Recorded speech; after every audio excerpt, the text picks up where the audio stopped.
Previously on Unranked. The problem I have with Blippi is he acts like an idiot. Okay, the way he acts is like blah, blah, blah, blah, blah. And he doesn't teach anything. He's entertaining, sure, but he doesn't teach anything. The most he teaches is some colors. That's it. You're not learning anything else from Blippi. Whereas Miss Rachel, I will give it to her, you are learning stuff. And really, Sesame Street definitely learning stuff. What?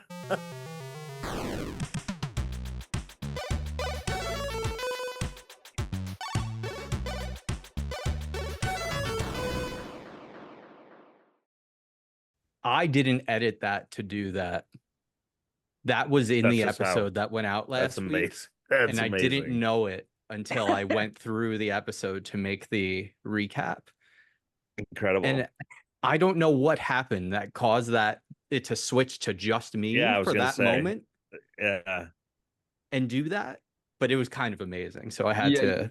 You couldn't recreate that if you tried, I don't think. That's pretty good. No. Yeah, no, that's great. That's good. Again, another reason to come check out the video version of the podcast. So if you're a listener and you ever thought, what are they laughing about that I can't see? Well, there it is.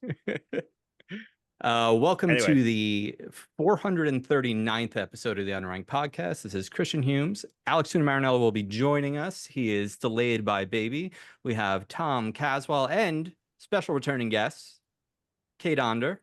Cade, welcome back. Thank you. Thank you for having me. It's been a minute. I was just thinking, we haven't had some of our guests recently in a little bit. And I was literally thinking about we should have Cade on. And I was going to message that to Tom. And then Tom was like, Cade's coming on.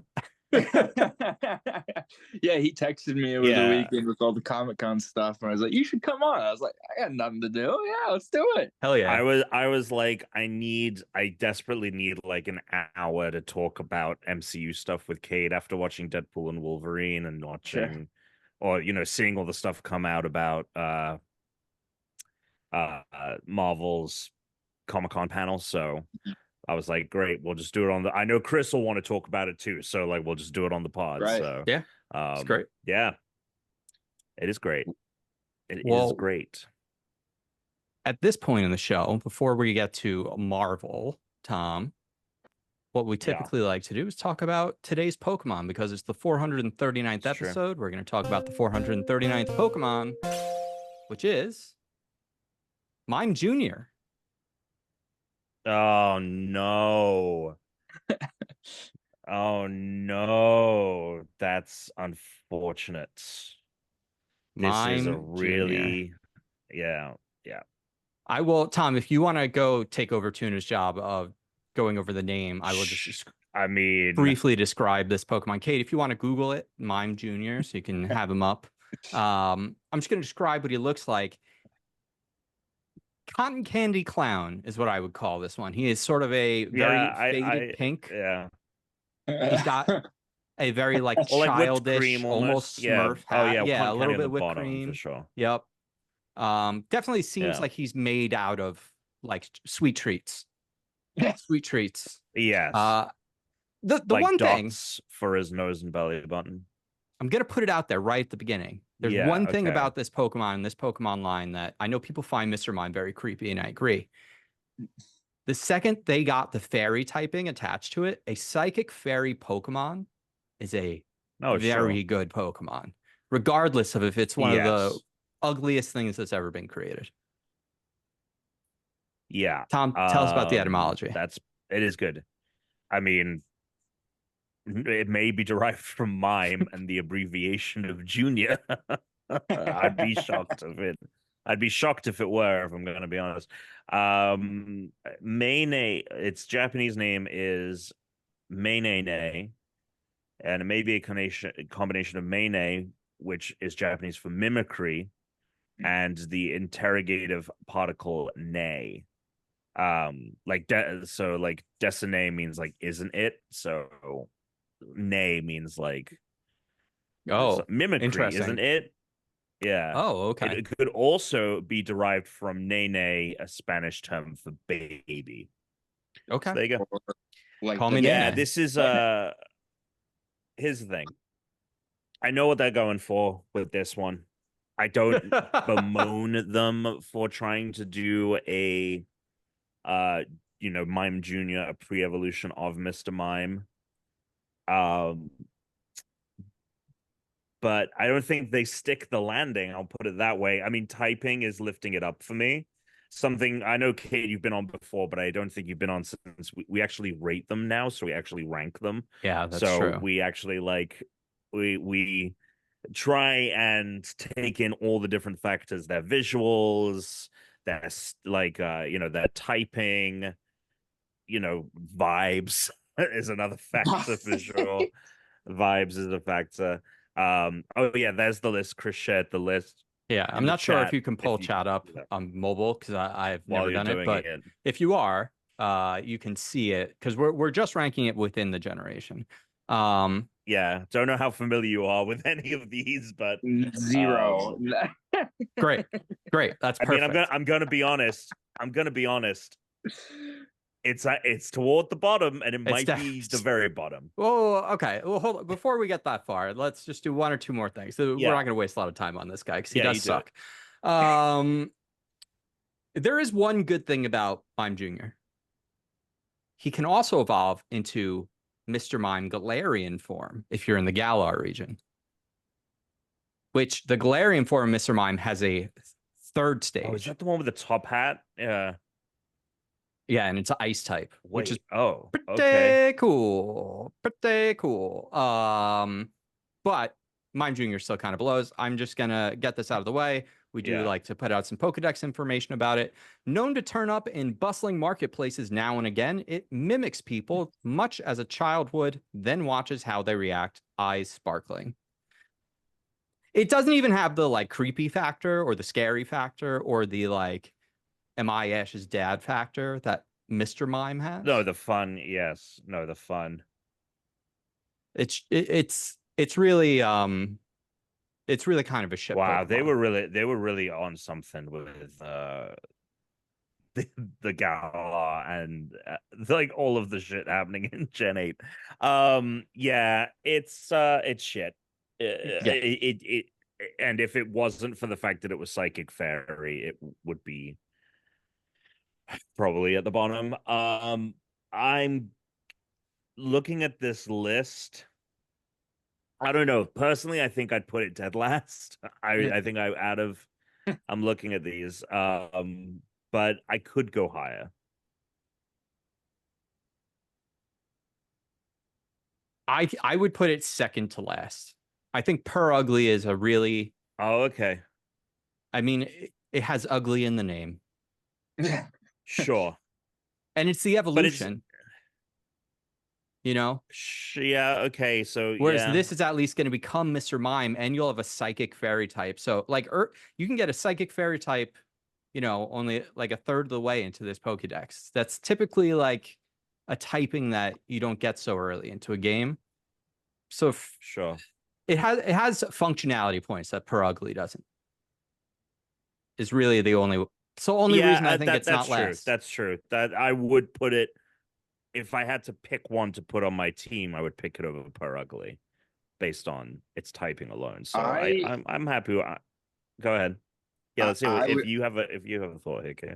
Yeah, I'd put him number one just because I don't know the rest of them. So, so that's interesting because what I like to do is try and find a common ground. So if Tom's saying last, I'm saying second to last, and you're saying number one, then we should actually be like in the 30% from last area. Definitely not halfway because it'd be weighted.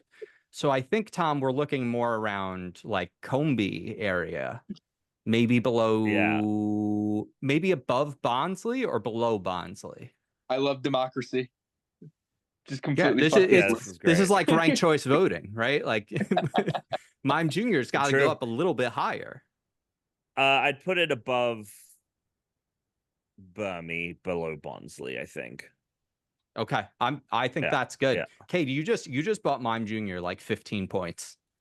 You know, Yeah. I'd have him in like my blunt rotation, so that's cool. I hope Yeah, he fair enough. I would want to do drugs with him. I'd be like, you have the good drugs. You have the good drugs. He looks like he's a drug. Like this looks like, Yeah. you know, like he just comes over. You just take that little... the drug in 21 Jump Street. Yeah, Which are like little wafers that they Yeah. have that they like put up on like they look. I think they're like shaped like poo. yeah, Like the poo emoji or whatever. Yeah, that's good. Cool. There we go. Yeah. I like it. That's good. Like now we can move on from that. I mean, this is what Tuna gets for not showing up, right? Yeah, for having a fucking kid. Yeah. Jesus. He's got to procreate. Can't help it. Catholics, what are you gonna do?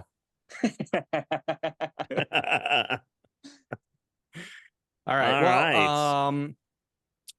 I think we're gonna talk about a lot of off-topic stuff. We're gonna talk about Marvel and such. So maybe we should just get any on-topic stuff out of the way.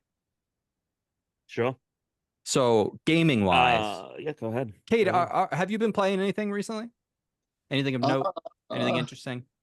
No, I don't know if we call it interesting. Just a lot of Valorant. My girlfriend and I play a lot of Valorant. Oh, I don't know any Valorant players. That's like a very specific type of, you know.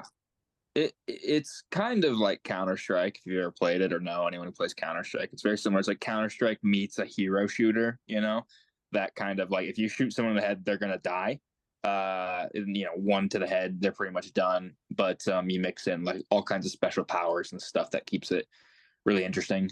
Me and my girlfriend play that because she's really big into hero shooters. That's kind of all she plays. That and probably a little bit more relevant, Marvel Rivals. Tried that. Oh, okay. Thompson playing that. What are your thoughts on that? It's pretty interesting. I don't know that it has the staying power of some of the other stuff. I've only played a little bit of it, so I don't have the words yet to quite describe why I wouldn't play it for like 5 hours straight. It's kind of something I get in, play for a little bit, and then bounce out. But I have been just absolutely demolishing people as Iron Man, so that's pretty fun. Oh yeah, and I like the destructibility.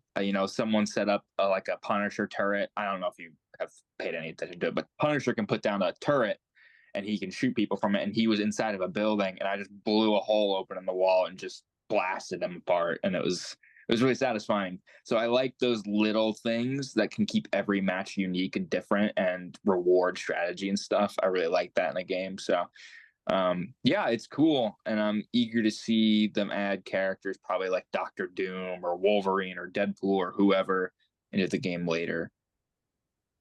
Is this free to play? Because it will be. Yeah, it is free to play. Yeah, I should try this. I forgot that it has destructible environments, and that's something that I really like in games. Mm-hmm. So it is destructible environments, but they do load back after a certain amount of time. So it's not a permanent. That's almost better in some ways, because like sometimes if stuff gets like brought down to bare bones, then it kind of breaks stuff. Yeah. The game wouldn't. I don't think the game would work if it was a permanent. No, if some of the modes are based around one location, like there's one objective in the center of the map that you're all fighting around, so you kind of need to have those things being rebuilt. And it's not like there's no like, I don't know what the in-universe explanation is, but there's like an animation for it, so it's not like it just happens. Like there's like this like green outline that slowly starts to build stuff back up. So there's something going on there. I'm not sure what it is, but they have made it feel a little bit seamless, I guess.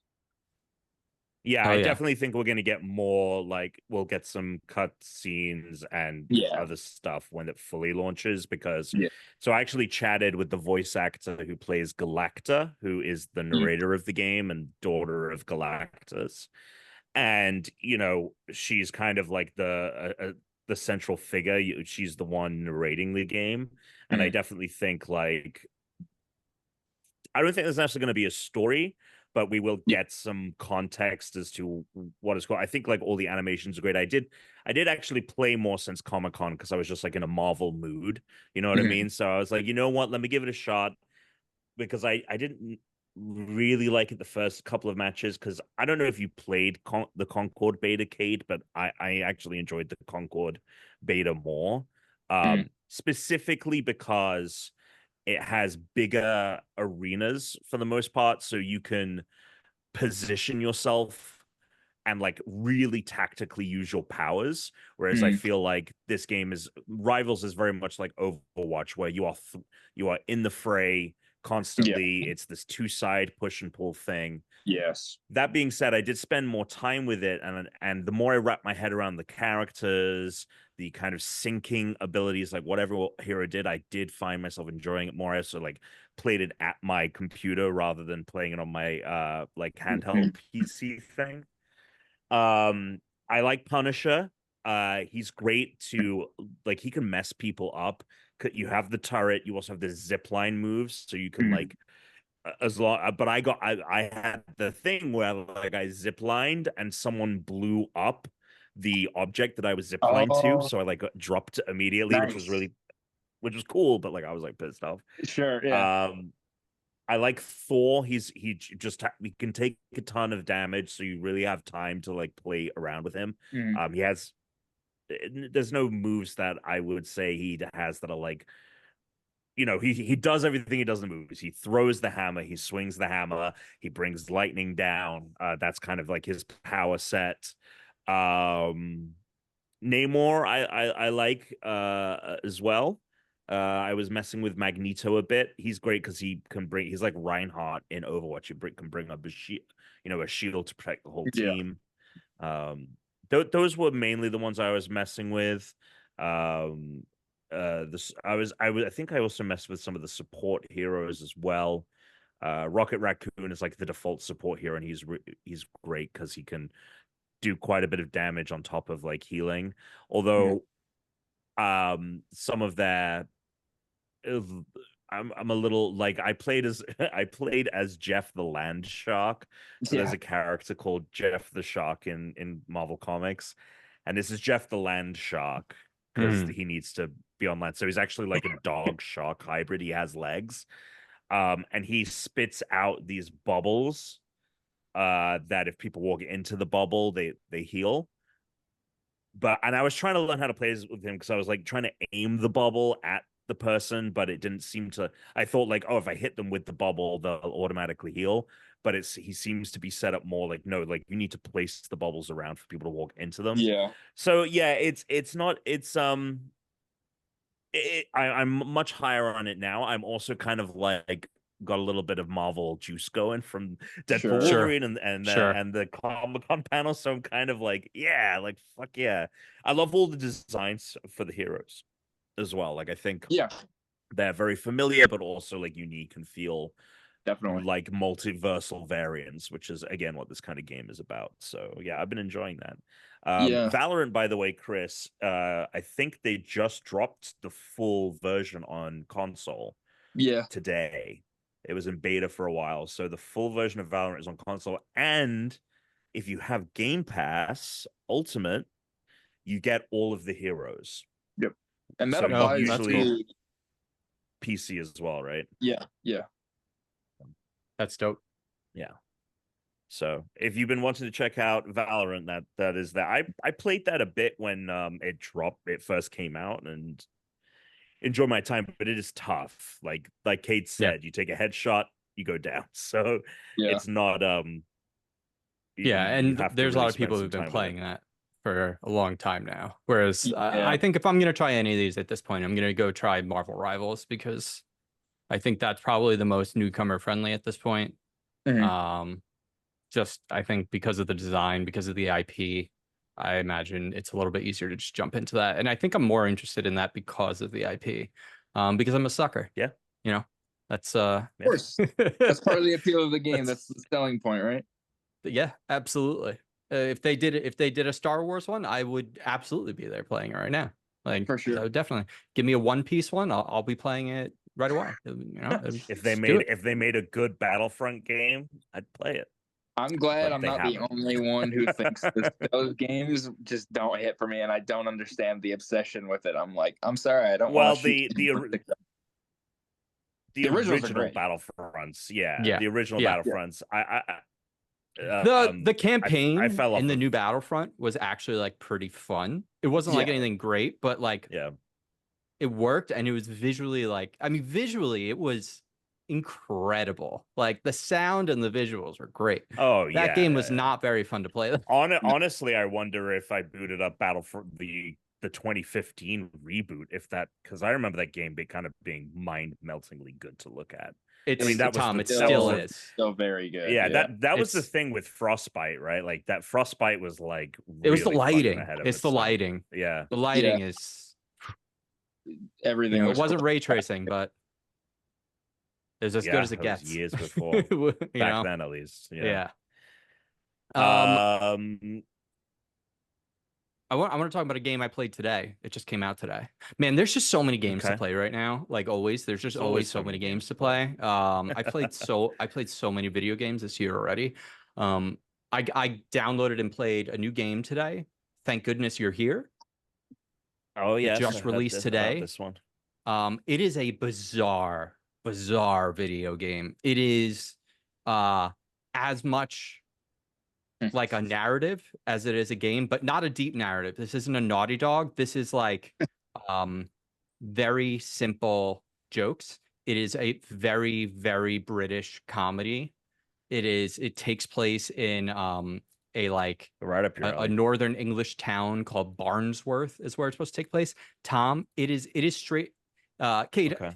you're a little bit younger than me, but are you familiar with Hey Arnold?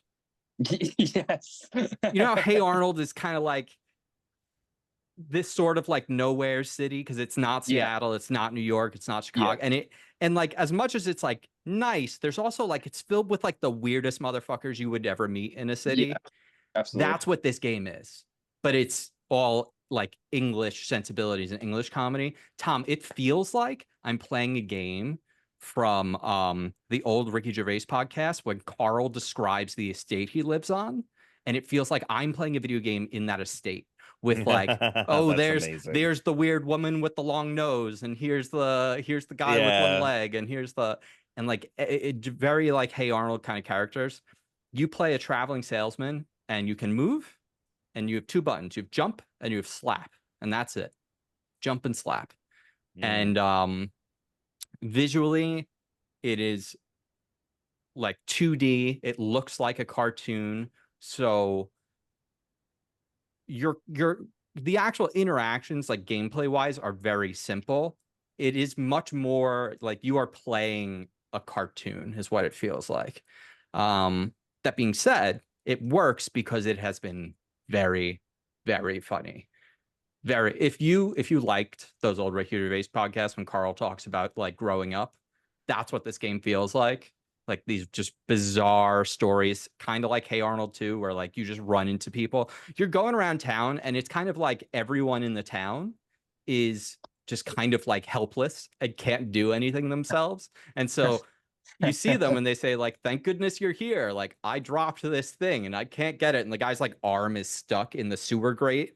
And he's like, oh, and like, there's just a bunch of people standing around. They're all like weird looking people just kind of being like, what do we do?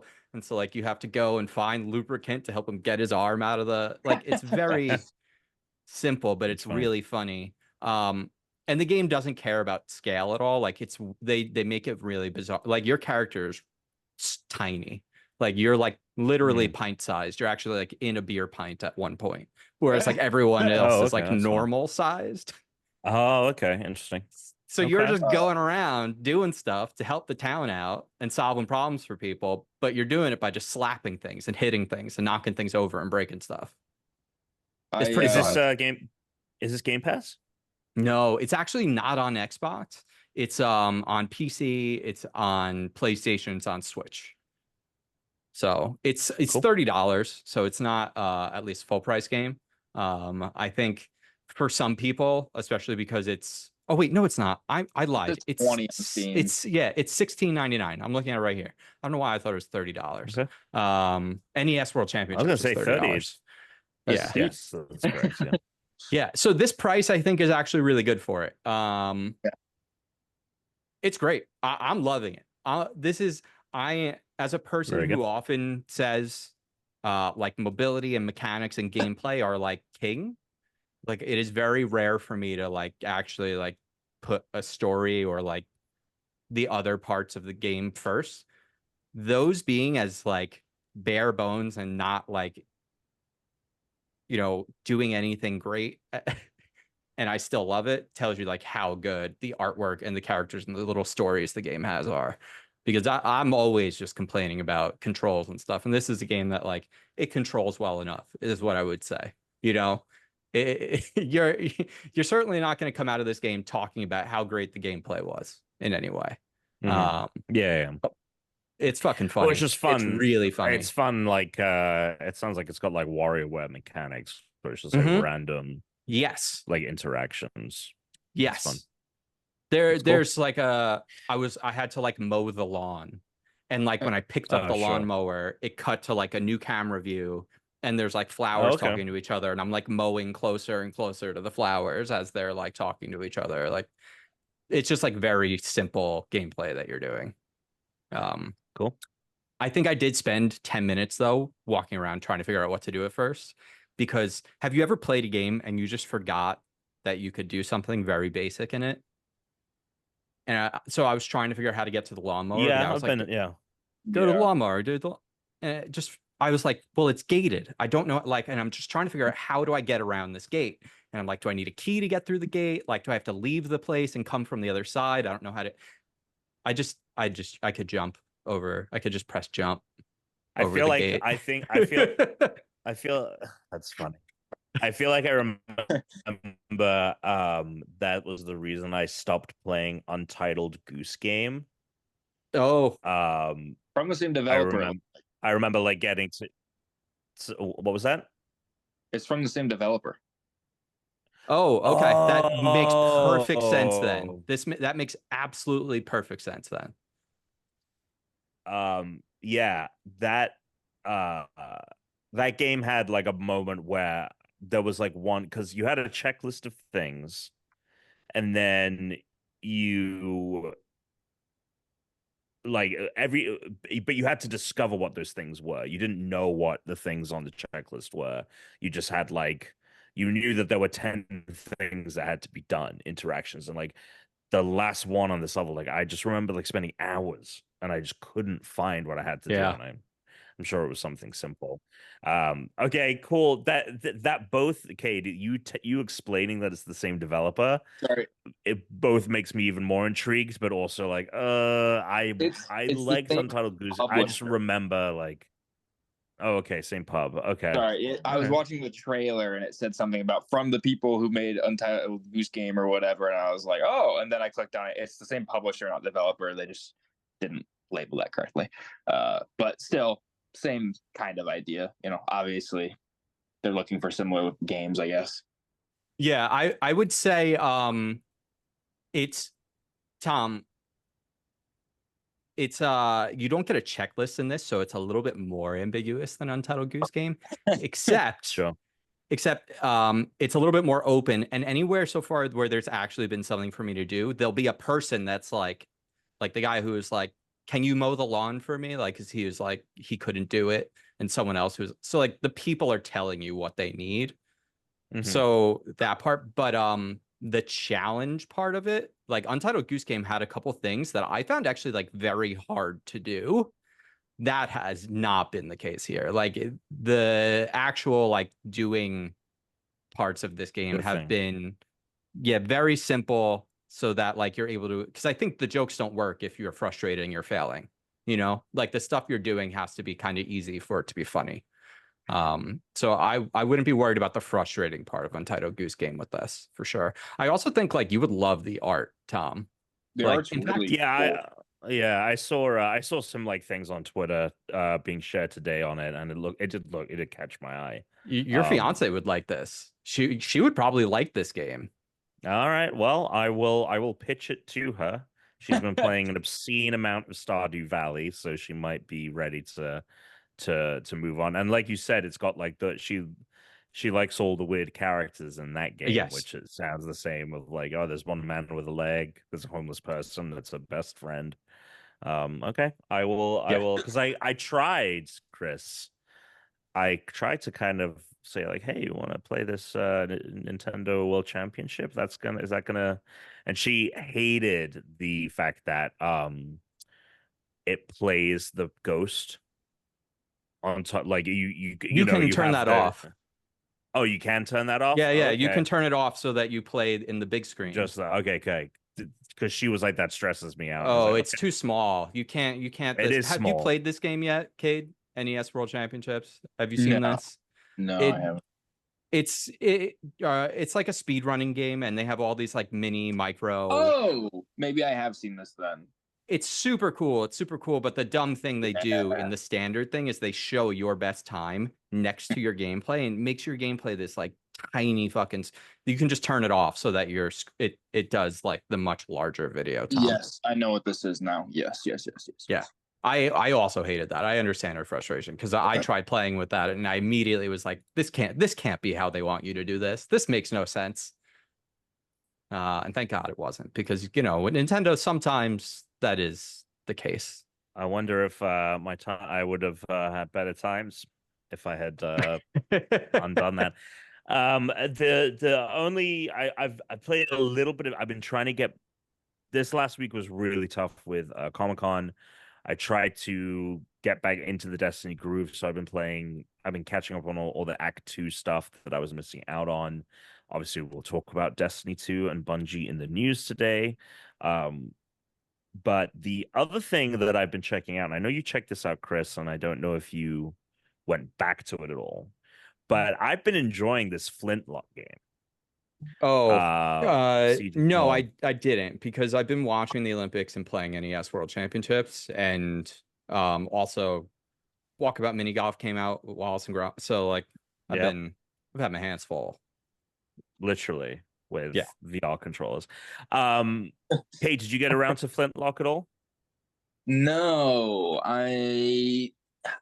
did they have ads for this on some showcase or something? Yeah, it was at the Xbox showcase. It was like at every Xbox showcase, for like the last couple of months. I was gonna say it looks very familiar now that I'm looking at it, but no, I haven't tried this myself. It's what I would call like a very well done AA game. Okay, sweet. I like those. It really harkens back to a simpler hey baby. It really harkens back to a simpler time with action RPGs. There aren't a ton of convoluted systems, and yet it still feels pretty rich with the possibilities of what you can do in it, and like the kind of how you want to play. Did the visuals, Tom, get more interesting like after you get out of that tutorial, like when the story actually begins after that? Because I didn't like how dour everything kind of felt at the beginning, and that's not what the previews had shown. And so like that would entice me to go back for sure. I am in an area now that is much more visually interesting than the opening area. It was just everything was just kind of gothic and gray and kind of boring looking at the beginning. It was a bad opener, I think. Bad way to like suck people into the game. Yeah, I don't think it's necessarily like a compelling. I don't think that it's a must play. It's just like a really solid action RPG, and it has hints of Souls games. Like you have to be dodging and parrying correctly, but there's no stamina, so you can kind of cheese it a little bit, so it's not grueling. I definitely got to some kind of like side boss or something. I was like, oh, I'm way underpowered for this. Like, I'll just go back. Okay. But I like all of the hidden areas, and again, it's like to upgrade your weapons and armor, like there's just 3 materials in the game, and you just need to find sulfur, wood, and iron, I think, are the 3. And so like you just you find those, and then you'll find chests that have modified. So it just really strips this kind of what I think has become needlessly bloated genre for the most part, other than the games that perform on a really high technical level, like From Software. Maybe like some of the Assassin's Creeds. I'm hoping Shadows is a game that doesn't feel too bloated and feels just right.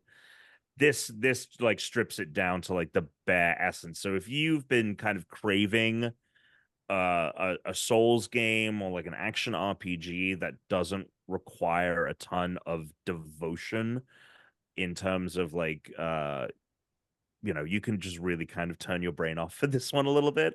And so I've actually been enjoying it a little bit. I'm surprised because I've really written this off. And to the point where I had that Dungeons of Hinterberg downloaded, but I think I'd already kind of made my mind up because based on what you had said, Chris, of like, the gameplay in that one doesn't feel as solid, and I was really clicking with Flintlock. So but visually, that's the one that it's I've been like so much cooler, so much superior. Yeah. But again, gameplay is king. Like, Yep. If I'm gonna play a game that is like a hack and slash kind of thing, I'm gonna play the one that feels better. So yeah. Oh, Tuna, what's up? How you doing? Oh, hey, didn't see you there. How's it going? We're just rounding out what we've been playing. Yep. Yep. Mm-hmm. I was telling him about a game, Alex, that I think you would enjoy because it's like Hey Arnold meets the estate Hey that Arnold. Yeah, it's like Hey Arnold meets the estate that Carl Pilkington lived in. Is basically what this game is. Okay. Why is it? What's Hey Arnold about it? It is the weird cadre of characters that have like little adventures they send you on, and they are all the bizarre, most like weird motherfuckers you're ever gonna meet. But they're also like kind of nice. But some of them are like jerks. It's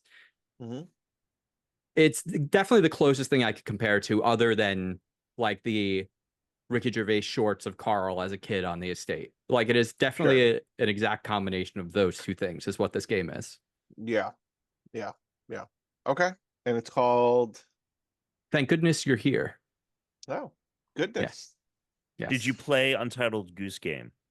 No. Yes. Oh, you did. Are you guys I didn't fucking think you kidding me? did. I loved that game. It's Oh, from well, the then you same- will like this a lot.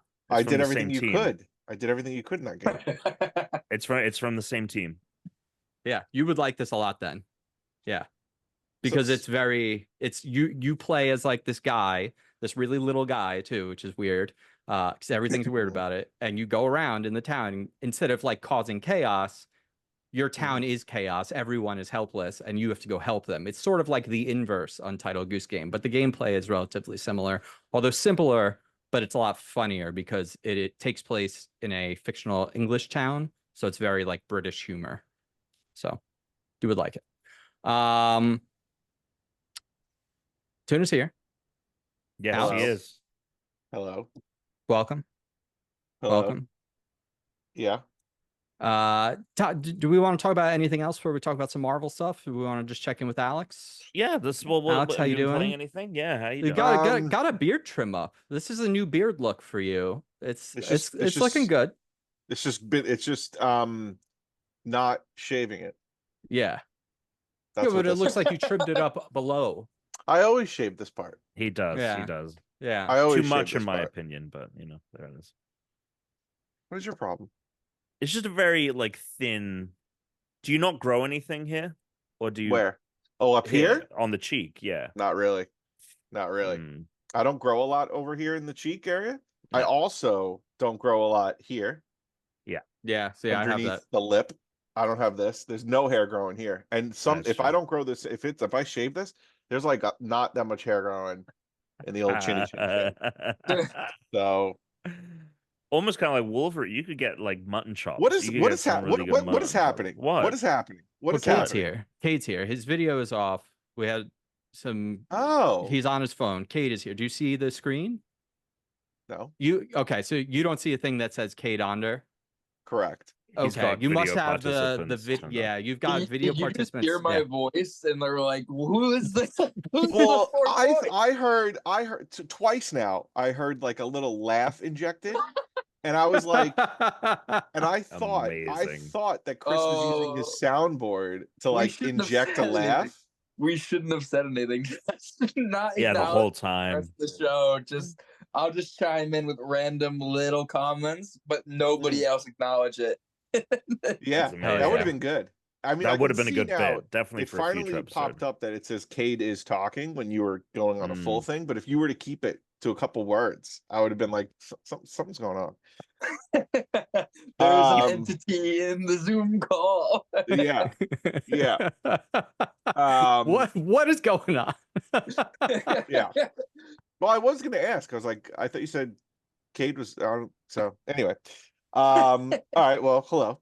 Other, I don't really have any updates on what I mean, I played Wallace and Gromit Walkabout Mini Golf, which Chris and I'll speak for Chris, was awesome. Loved it. Oh, absolutely loved it. Really good. Thought it was so good. So like tightly made. Like all their maps so far have been pretty big and grand.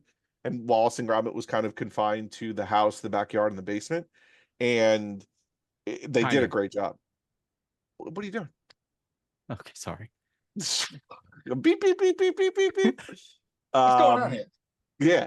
That's our spoiler warning. Yeah. Oh, yeah, that's, yeah. The only other thing I would talk about say, Deadpool and Wolverine. Yeah, well, the only thing I would say is that I mean, we should just do that for the post show, Tom. Yeah, we could. You guys asked me a goddamn question. Yeah. Come on, what are come you watching? I've just been watching the Olympics. Fuck off. Fuck What are your favorite Olympics that you've watched so far? Listen, I love gymnastics. I don't know what it is. Of course. I love to watch it. I don't know why I love to watch it. It's just so good. I love it. And I'm not one of those people that are also like on my couch eating Doritos, watching Simone Biles like get a 10th of a point deduction and go, you fucking kidding me? Come on, you're better than that. You know, like that meme I sent you? Yeah, we don't do that. The one thing I will make fun of is the run walk or the walk race, whatever the fuck they're doing. Oh, sure. Speed walking. Yeah. They're it's called cheating. Speed walking. Yeah, speed walking. No, that's not what they called it in the event. They called it the race walk. Oh. But they're cheating. They're cheating. They're jogging. The race walk sounds problematic. Dude, it's such bullshit. It does. It's race walk. Ugh. I also love water polo.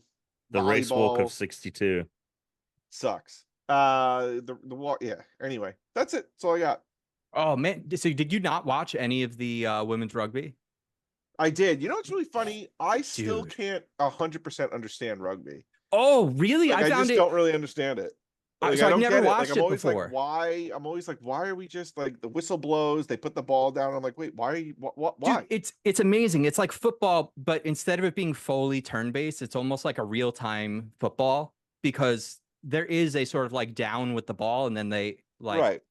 But the game just keeps moving. And the game keeps moving. And it's like 2 7-minute halves. Like it's a quick game, but like I don't know. They blew one time they blew the whistle, and I had no idea what the hell was going on. I was like, why is the ball back down there? Why? Well, just pick it up. Pick up the ball. What are you doing? Like, what? Why are we? I just, I loved it. It's like my new favorite. After this year, like I can tell you right now, I am so excited for the 2028 Olympics to watch it again because that was like one of my favorite things. I really liked the surfing. People play rugby between Olympics. Every 4 years, but Olympic rugby, game. Olympic rugby. I mean, this is the first time the women's team's ever medaled, and we got bronze. So it's the first time we've ever gotten a medal there. So, you want to watch the American women's team play rugby? Yeah. Gotcha. Yes. What's the problem with that?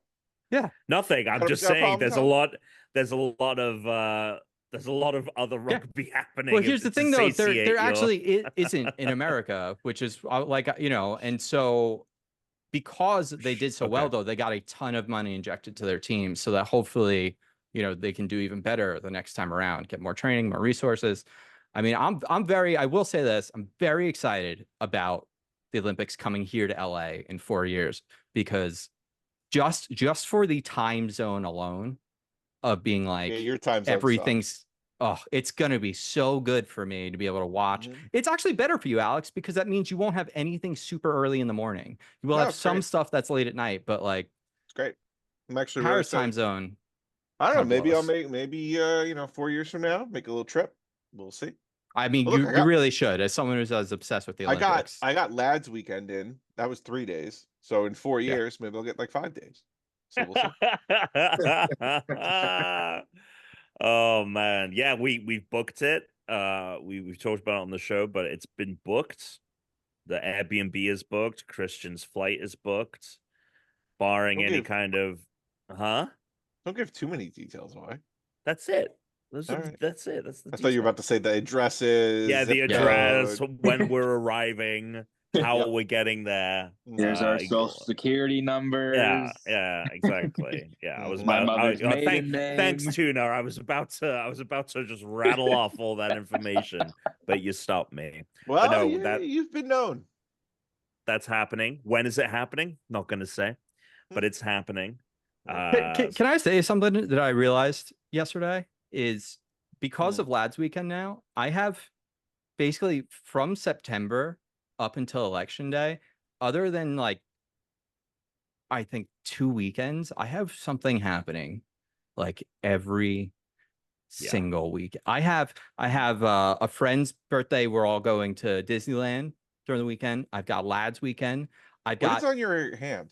Oh, it's just my watch. I don't know. I was just fiddling with it. I've Listen, got West Coast Lads Weekend. We don't know with you because all of a sudden a gadget will just appear that makes That's true. You know, like that he bought off of Instagram. Yeah, and then you'll be holding it the whole episode or something, and then be like, "Oh, cleans my butthole." Did you guys notice? Did you guys have It's to an notice? ejector It's been this. I've been able to control. You know, give me a break.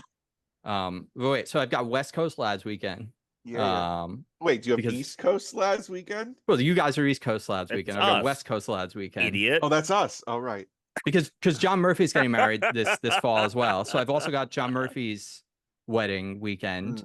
And because I didn't have a bachelor party, I was like, oh, John was like, let's go. And then Matt and I were already going to Vegas for When We Were Here festival, which is like a bunch of like pop punk emo bands. That's a Vegas weekend. And then finally, I'm capping it all off the last weekend, literally like 2 days before the election. We're seeing Taylor Swift in Indianapolis. So it's like, I got. Whoa. Wait, what? You're going to Indianapolis to see Taylor Swift? Yeah. Wow. We're going to the last U.S. show. Is it still exciting. The Eras tour?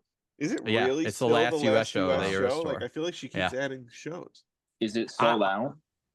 I think there's 1% of tickets left. I thought he was going to say there's one ticket. I thought he was going to say one ticket. Well, all mine, baby. Yeah. I suspect, as some people do, that she might add another LA day, only because she now performs some of the new songs from the new album that she came out with. Right. And if she were to add an LA day at SoFi, then she could film those songs and then add them to the Eras Tour movie because it would be at the same venue. So I wouldn't be shocked if she adds one more day to it at LA, but she said that it was they were done adding days. I mean, and that this was the last break. US one. Get out of here. It's been going on for like almost 2 years, right? Yeah, like, it's been a while. I'm excited though. Time. Yeah. It's been a long time coming. Long time. How's her voice? A lot of money being made. Oh, that's a great question, Cade. Lip syncing. Yeah, she's getting injections. She's getting youthful injections of 8-year-olds. The neck fluids right in her, right in her neck. I was pretty pissed when my wife went and I didn't get to go. Yeah, pretty pissed. Although, what? You know what's crazy? That was over a year ago now when she went. Yeah.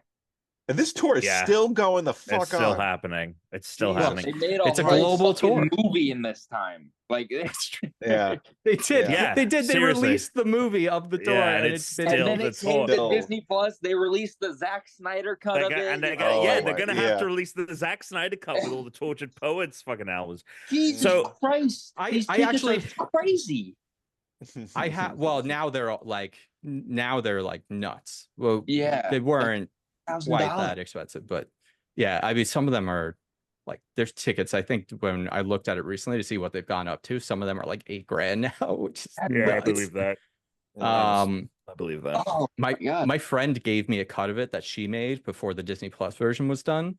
And she recut it so that it's actually in the order that she performs it in, because the way they put it out, they edited it and it's not actually in the way that the show is done for some reason. So like she gave me so I have a separate, like I have Emily's cut, which I like Emily's cut because it opens with the AMC opening thing. That's funny. With Nicole Kidman. Yeah, with Nicole Kidman. Now we can't go see. I mean, Chris is going to go see Taylor Swift, but it's very unlikely. I mean, I don't care for her, so I'm not going anywhere. But it seems unlikely Tuna's going to get to go. That being said, though, there's a new pop star out there, and Christian recommended her to Tuna. I've been kind of obsessed with her, and Tuna revealed to me that he has heard through some the radio might have heard some songs. Cade, have you heard of Chapel Roan? I've heard her song about eating someone out in the passenger seat or whatever. Hell yeah! And a lot of TikToks about people eating Taco Bell or ice cream. Oh, is that what the trend is? That's hilarious. Yeah. I actually haven't come across it on TikTok, which is so funny. I just had a friend recommend her to me like the beginning of this year. I've heard all her songs on TikTok, and I'm always like, one day I'm going to listen to this. I see her song played on the bottom. Like, at some point I'll listen to it. And then, like, I don't know, a week or two ago, I decided to finally listen to it. And now it's like, it's all I listened to for like a week straight. You know what I do appreciate about people who recommend songs? And I need everyone to listen to this and to take this apart. Okay. Great. And you two are actually, I don't know about you, Cade, but you two, Tom and Chris, are actually pretty good about this. When you recommend a song to me, right? Do it when we're not together. Okay. And I will listen on my own time. Okay. I was in the office the other day, right? And I was working, whatever, and I had the music that I listen to while I work on, which is usually instrumental because I can't like work while I'm also hearing lyrics in my head. So coworker comes in, right? Like, I stop what I'm doing, and then they're like, "Oh, we listen to blah blah blah. Oh, have you heard this new artist? New art, you know, whatever." And then I'm like, "Oh no, like, oh, pull it up, pull it up on YouTube, pull it up on YouTube." I don't want that. Like, oh no. All right, pull it up on YouTube. Oh yeah, go to this song, play this song, play it. I'm supposed to sit there for 4 minutes listening to a song that I've never heard of, and I don't want to put on the face that I do like it, not like it, and then you're standing at the door like watching my reaction to the whole thing. No, and it's that 4 minute like am I supposed to be bopping my head? This is good. Yeah. Like, and I it was about 2 minutes of the song and I just stopped it. I'm just like, oh yeah, no, this is good. Yeah, so what else you been doing? Like, it's the worst thing in the world to be recommended a song that you have to listen to in the moment. Person. The worst thing in the world. It is. It's really awkward. Like, internally, it is a fate worse than death. I feel horrible. Yeah. Like, I mean, it's tough because you want to enjoy murder. No. Oh, I don't even being recommended a song in the top. No, I don't even put Famine and Murder in the top 10. My Kid Whining is up there. My Kid Whining is like number one, maybe number two. My God. I'm telling you, this kid, the wine's coming out of this kid these days. Ready to send her off to the orphanage. So that's, I mean, you know how that would work, right? If you can't just send them there. Something has to happen to you. You have to die. I'm so ready for her to be an orphan. Okay, Tuna. I mean, that was said under my breath really quickly. There wasn't supposed to be like an adult. I wanted to, listen, she'll never get this far in the episodes. There's no way she'll make it here. I don't know about Cade that. hasn't been here in a little bit, but as you can tell, Cade, fatherhood treating him great. Yeah, I don't know that you were a father last time I was here. How old is she? Probably not. She's 2, almost 3. She'll be 3. And we kind of skipped terrible 2s. We're basically into terrible, horrible 3s, which a lot of people who I've spoken to about it, and even like her teacher at preschool or whatever, are like, they're like, oh yeah, horrible 3s, way worse than terrible 2s. I'm like, yeah, we're in it. Fucking so like, it's actually just going to get worse for the rest of your life. Yeah, it just keeps getting worse and worse. Well, the thing is, like, we're hoping that the whining and like the like kind of goes down a bit when she's like 4, you know, and then she'll be like pretty cute at like 5, 6, 7, you know, but then probably ramp it back up once we're in the preteen age. Yeah, Yeah, wait she needs until the feisty 50s. I mean, that's like, Oh yeah, it's You know what really. though? I was thinking about it when she gets by into- 50s, Alex is going to be, like, when she's 50, I'll be 83. yeah, you'll just be happy to be around at that point. I'll be happy to be around. I was thinking did you about it, get like the orphanage? her preteen to Yeah, teen, she's not at the orphanage Right. yet. her preteen teen years are gonna be like I'll be back. I'll be back to being me. I'll be like, because I don't have like, okay, Tom was over the other day. Surprise, surprise, right? We're playing video games, and she decides to come, she wants to come downstairs to see me. And she also wants to see Tank. She was calling him Tank. I was Okay? thinking about the tank thing because It could be Thomas the Tank Engine. I was thinking, oh, it is Thomas the Tank, because she could also put two and two Could be. together that my name was Thomas. She when did I put that introduced together. myself as Tom. Yeah. Well, we were asking she her kept how did calling she me spell Tank. Tom. Well, we asked her how to spell Tom, and I think she went Tom, and then she went To miss. Is what I Nice. think. Yeah, she that's what did. she did. I think We she went did. T, She went T, correct. What's correct, next? correct. What's next? Yeah. Mus. Mus. Yeah. And we're like, whoa, Oh, holy Thomas. shit. And then, well, because we were playing games, and then she was at the top of the stairs, and Brittany goes, she wants to see Dada and Tank. So she comes downstairs, and she's like, Dada, and then she's like, Tank, and Tank gave her a nice high five. I like Tank. It's good. Tank's good. Tank's Yeah, good. yeah. Happy All with right. Anyway, that's all I got. that. Let's get to news. Cade, why don't we, Tom, do news? Because we got to talk with Cade about Marvel. So, and Alex is going to be spoiled. So why don't we do the news, and then we'll do our challenge, and then Alex doesn't have to stay for the post show. We will do Marvel and post, like we'll just do that, the three of us, so we don't have to spoiler warning anything. We can just talk about it. Rip the Yeah. Band-Aid. Rip it. So let's just do it that way, because otherwise, trying to talk about that and have to worry about spoilers. I don't want to hinder any, combo. Yeah, Cade, that wouldn't all good. be Cade, good. ideal. Good. Yeah. Cool. Tom, hit us with some news. Oh, I thought Cade was going to hit us with a headline. Or yeah, I guess, I mean, either one. That's true. We do I have a guest newsman. I don't have anything in front of me here. I mean, I'll tell you what, Cade, when Tom isn't on the show and Chris isn't on the show, I used to just Google video game news and then just read headlines. Yeah. Is what I used to do. No more context. Nintendo has been shut down. Yeah, Nintendo. Mr. Nintendo committed. Alex is just reading stuff from the hard drive because I don't know. It looks legit. Mario is going to the orphanage. So the big news of the week, there's unfortunately been more layoffs in the industry this time. Once again, hitting Bungie, who already experienced layoffs at the probably actually like a year ago. It was sometime last year, toward the end of the year. December. Oh, okay, gotcha. So it was 7-ish months ago. Essentially, what's happened is 220 people have been let go from the team.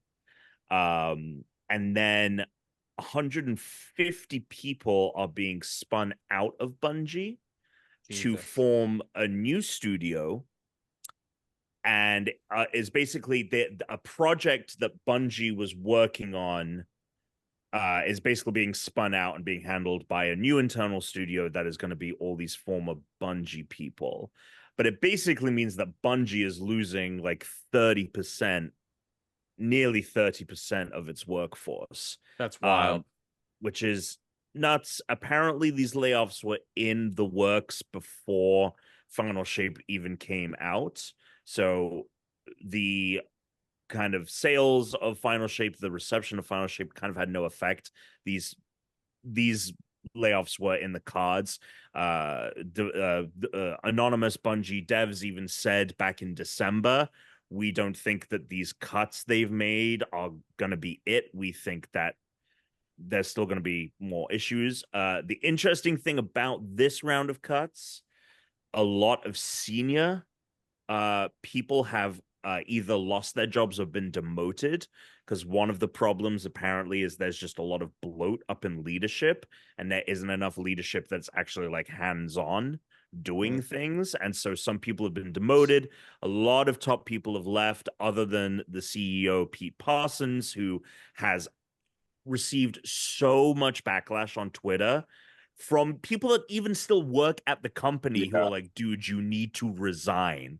Which is crazy to see. But basically what seems to have happened, the reason that Bungie seems to be in such dire straits, is not necessarily because the game is underperforming, although it's apparently Final Shape actually sold less than Lightfall, which makes sense if you think about like the fact that even though Final Shape got such a good response, like people were already so burned out, and Lightfall had like this tepid, mediocre response, that, I mean, it makes sense that Final Shape didn't even sell as well as Lightfall.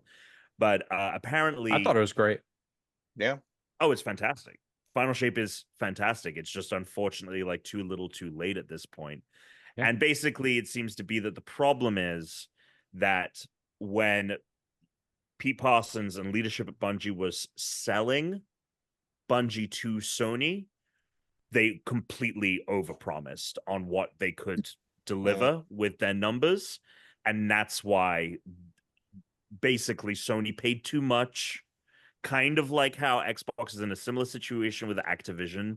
They paid way too much money for this company, right? Like they paid double what Activision's valuation was at the time. And now like they're reaping what they sowed. And unfortunately, it's affecting the dev team.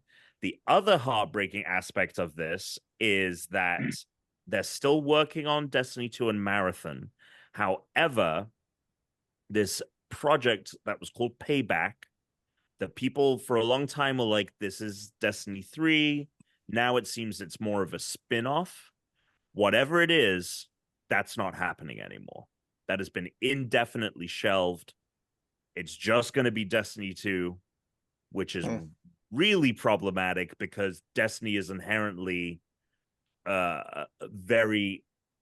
They need to sell more Destiny stuff in Destiny. Yeah. And that game is just like kind of cancerous to getting new people on board. It's kind of like the GTA Online situation. Obviously, GTA Online is still growing, but like at a certain point, you can't expand that game in enough of a way to draw new people. Of course, that game has sold enough copies at this point that Rockstar's not worried about growing that game anymore, and there's another one on the way, sure. But you know, it for the last few years, you kind of look at the updates and it's like, you're clearly like really stretching out the thinnest things you possibly can because the game's so full already. It's like with Destiny, that game's been around since Destiny 2's been around since what, 2017, 18? Yeah, 2017, and then the original game came out in 2014 with obviously a lot of those systems having like the way the game works is fundamentally the same. And you bring up GTA Online is a really great point, because GTA Online is similarly kind of like a game that was built out of time.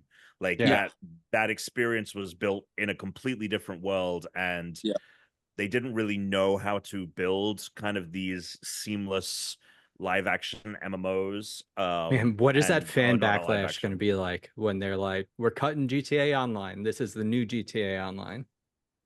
It's a mix of things, I think, because like some people are like, we want to start over. We don't want people with $6 billion to come into the next game. But then I think those people who have invested so much time and money are like, well, do I get something? You know? Yeah, it's like, you can keep playing your old game. Yeah. I mean, that's what happens with Final Fantasy, right? Like Final Fantasy 14, massive MMO. A ton of people are still playing Final Fantasy 11, the very first Final Fantasy MMO, because they've already invested so much time. Exactly. I think GTA 6 and whatever online 2.0 ends up being will be fine. I think that, I pitched something to the effect of like, okay, however much money you spent, you get like a certain amount of credits based on that. Like I always thought, because I don't want as much as money as I've spent on Destiny 2 and like all this stuff. I'd rather have a better gameplay experience than have my shit carry across.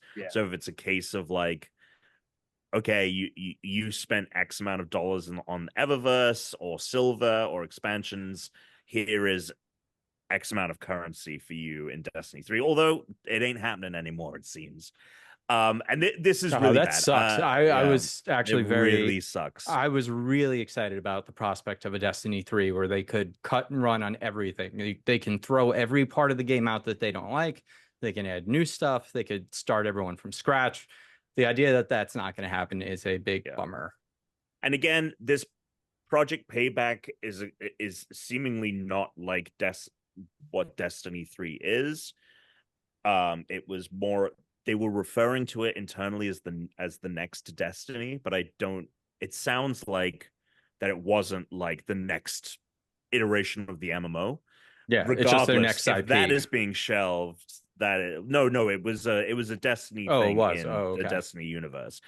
But that is being shelved. So the likelihood of Destiny 3 happening, and Bungie is such a huge developer. And that's why, like, even with hundreds of people leaving, there's still hundreds of people left. It's so expensive to run that studio. It's so expensive to run Destiny 2. Microsoft should gobble up everyone that once worked on Halo that was a good Destiny person and send them over to 343 and make them make a new fucking Halo game and a really good fix all their problems. Yeah. And so I tragically, I think, because one of the quotes that someone gave, an anonymous Destiny person, was like, as much as, it sucks that we're in this position, if Sony hadn't bought us, we would have been insolvent.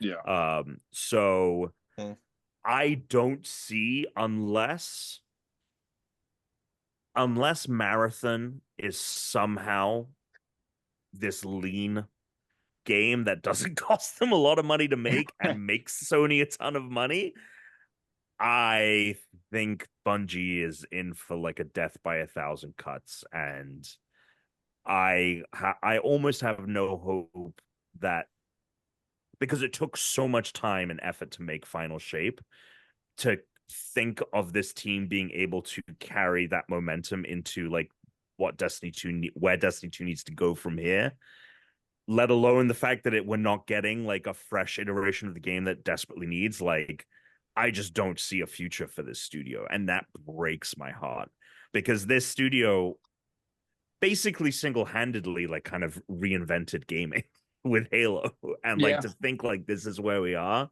with them, the whole platform with Xbox, right? I mean, without Bungie, there'd probably be no Xbox, or it certainly wouldn't be where it is today.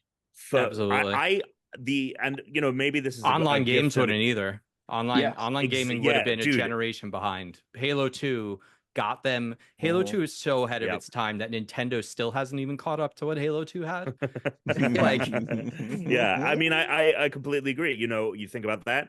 You think about the fact that it was the first game to really successfully bring over first-person shooter mechanics to the console.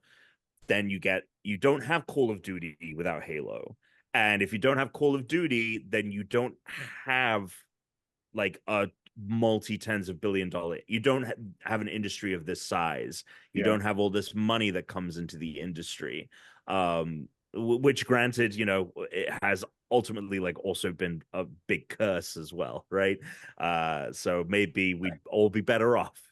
But if you don't have Halo, like, the gaming industry looks unrecognizable to what it does today. So it really is. It really breaks my heart, especially with how much we've been enjoying Final Shape, and I want so badly for this game to improve and for it to be the experience that it should, because that there's so much good stuff.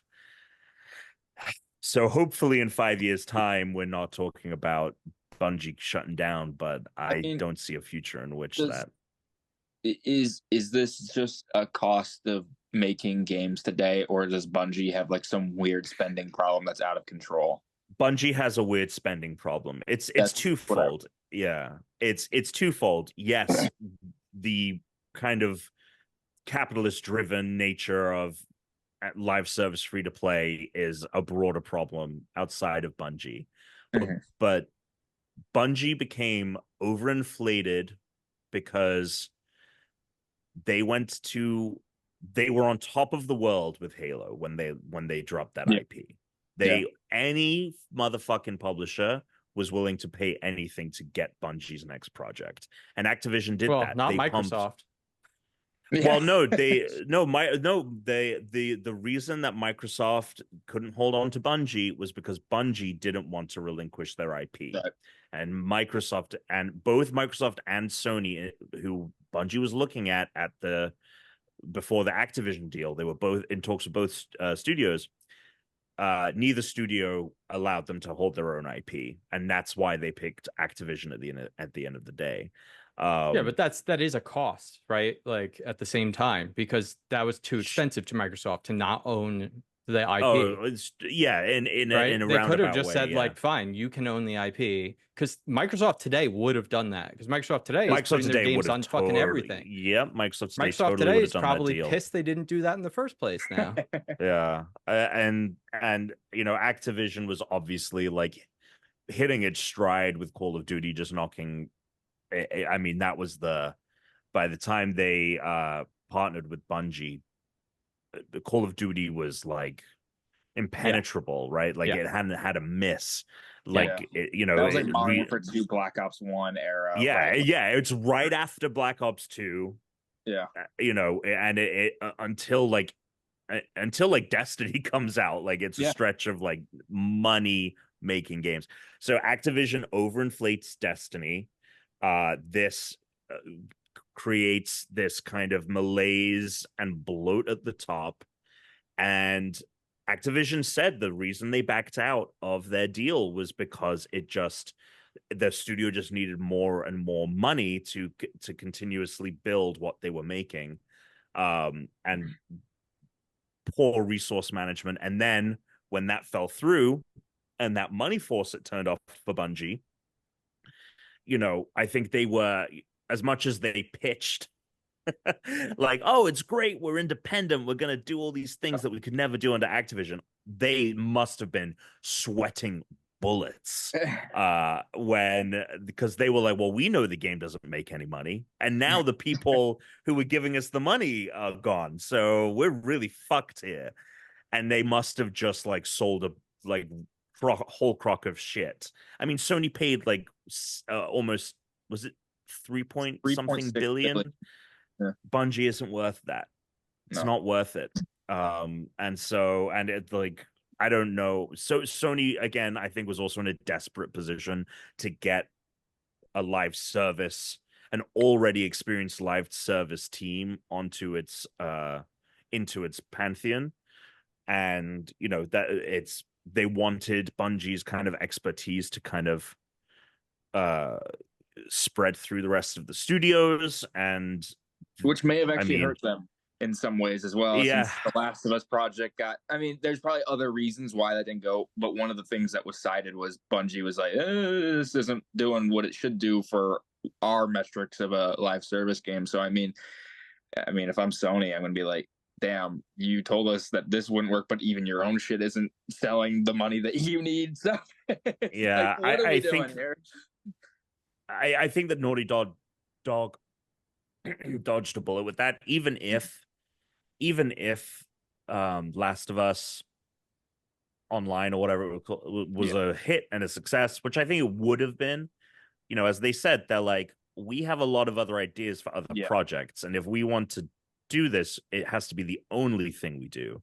Exactly. And so even if they were able to pull it off, we would be missing out on what we want Naughty Dog to be working on. So yeah, it's a double-edged sword of the way that the industry is and Bungie's own weird like fucked situation. So they're in like this hyper inflated kind of terrible state that like the rest of the industry is experiencing. They're just experiencing it on this, and I'm sucks. Yeah, you have to honestly, if I was Bungie, I'd drop Destiny and try and make Marathon a thing. Yeah, good. Yeah, an extraction shooter that is like, I know. Yeah, I just don't see The idea of Unless they trying to drop find another pot Marathon. of gold with a multiplayer first-person shooter is such a shot in the dark. That seems like a good way to kill your company, actually. You know, or if they dropped one of the two projects has to go. I don't Yes. see a way in which they can like co-develop both. I think they just need a different business model with their games. I agree. Cancel everything. Yeah.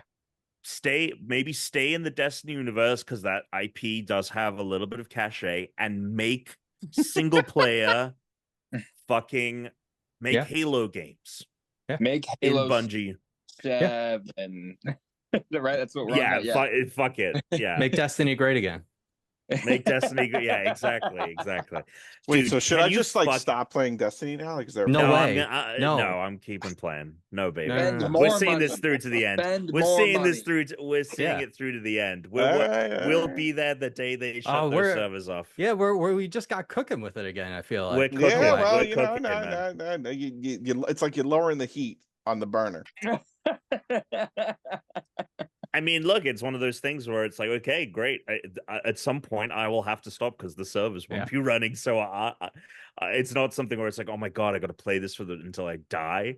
We just got to get to 2026 because then GTA Online will be out, and then if Destiny is gone, it's all right. You know, dude, just imagine this. Just imagine this. They get up on stage. Guardians like come across some kind of vault or something. They get a distress call out from the shadows. Master Chief. And they cross over, and 343 and Bungie, it's a shared thing. I don't know how it works. It just wouldn't. That wouldn't happen. And then Robert Downey Jr. And then Robert Downey Jr. is Doctor Doom. Yeah, Master Chief takes off the helmet. It's Robert Downey Jr. Amazing. Yeah. Is there any other news we need to get to? Nothing major this week. Cade, is there anything you can think of that happened? Bungie was like the big one. No, that seems to be the biggest thing, I think. Yeah. I thought.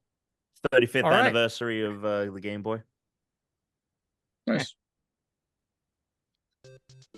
All right. So, Cade, you're gonna bear witness to. So what we do now is a thing called head-to-head challenges. So every other week, we have a challenge that we now take turns submitting the challenge to one another, and we all have to go and record our gameplay, and then I have the videos, we're gonna play them, and we're tallying up the wins, but there's also punishment for the loser, so we're gonna see what happens today. I submit these challenges 2 weeks ago. I picked 3 of the game challenges from NES World Championships. So we have Key of the Keys from The Legend of Zelda, where it's the fastest to kill 3 keys. Exit Stage Right from Kirby, where you have to get through the level, open and go through the door on the right. And Super Leaf in the Wind in Super Mario Brothers, where you just have to go and get the Super Leaf. So that is very straightforward. Fastest time in each one wins.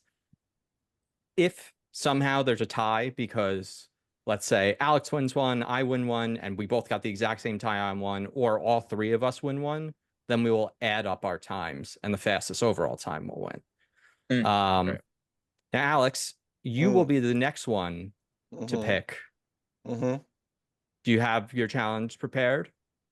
Yeah, it's just going to be something. Okay, great. I have the punishment prepared because I think I'm going to win. Okay. Because Alex has been too busy playing watching the Olympics to play this game. Yeah, but I did do these. Okay, got it. You probably, So I'm over here on the left, Tuna in the middle, Tom on the right. We're going to play this one first. This is Mario's Super Leaf in the Wind. I want to say, before you play it, I want to say something. Yeah. I was very worried when I started booting this up, and I was like, oh my god, they've been sending screenshots and everything back and forth. I'm so cooked. Yeah. I actually think that I'm probably going to lose this. I think it's going to be much closer than I think. And I think on one of my runs, I might have won it. But I'm very curious. Again, Very curious, as I am every Did week. you look up what any of the fastest times are so that you have an idea of No, what a unless good there was time like is? unless there was some cheating. Like I was doing it as quickly as the Kirby one gave me some trouble, No, but there's no that's cheating, but there's certainly, All right. sure. We'll do Go. this one first, and then Yeah.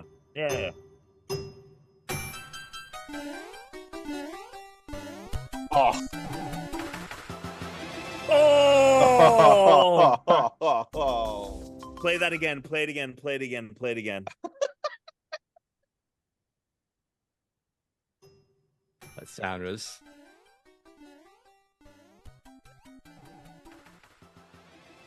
God, that's pretty crazy.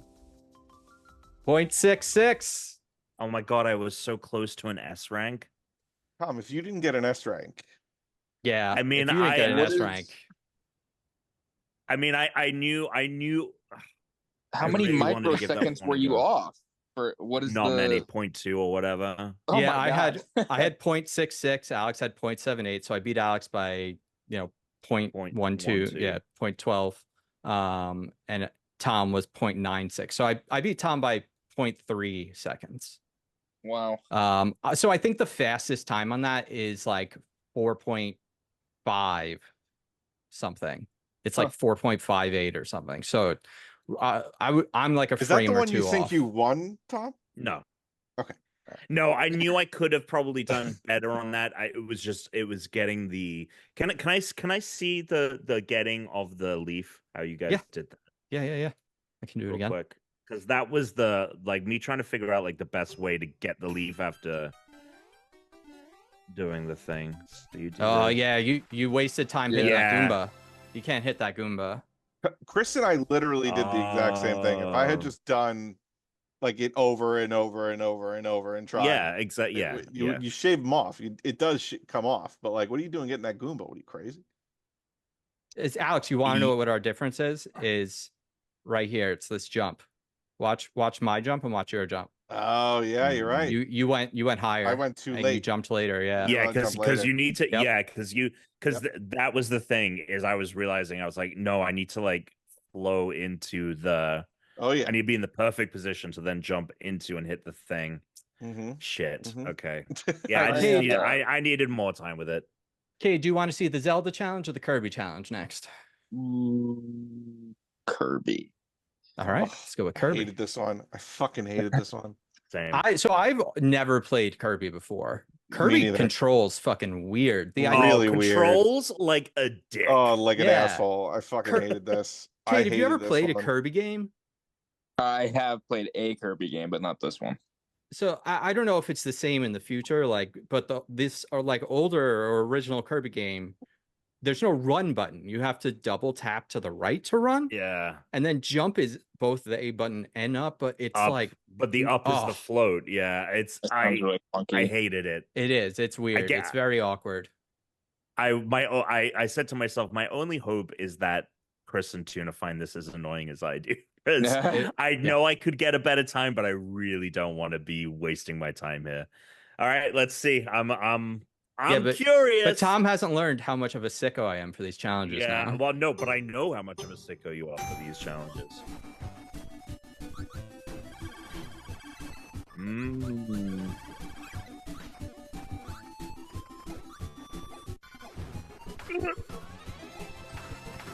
No, motherfuck! Wow. Wait, how did you speed up in the second thing? Like were you sped up?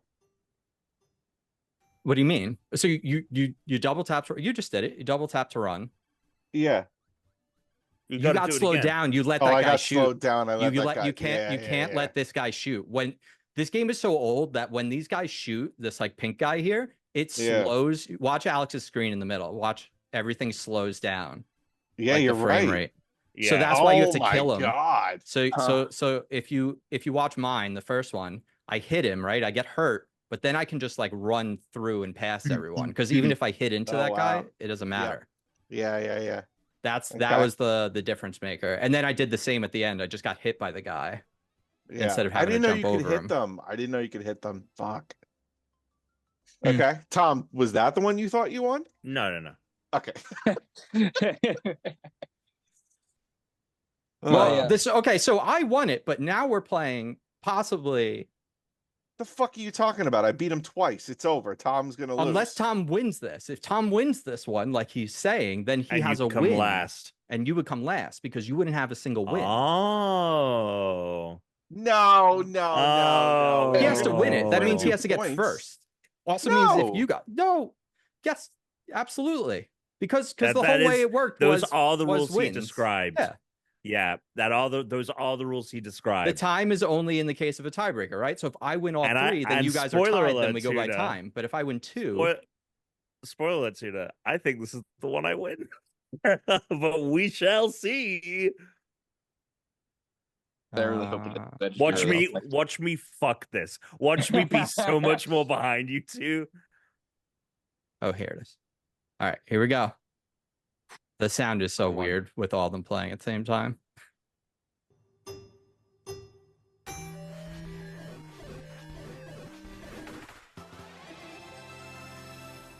Oh, Chris. That's tough, Tom. Fuck. He did beat Alex on this one, but I beat Alex, but I didn't win. Fun. Can I see that again? Can I see it again real Absolutely. quick? Yeah. If I had just been If you had like just done it 100 forward times like I did, you would have got it. I just needed to be this is the one I did the least amount of times. I just Same. like perfected it, but I needed to like be more I had both of your times at one point, and I said, I bet Alex could have got this time. And so I just kept going till my hands hurt.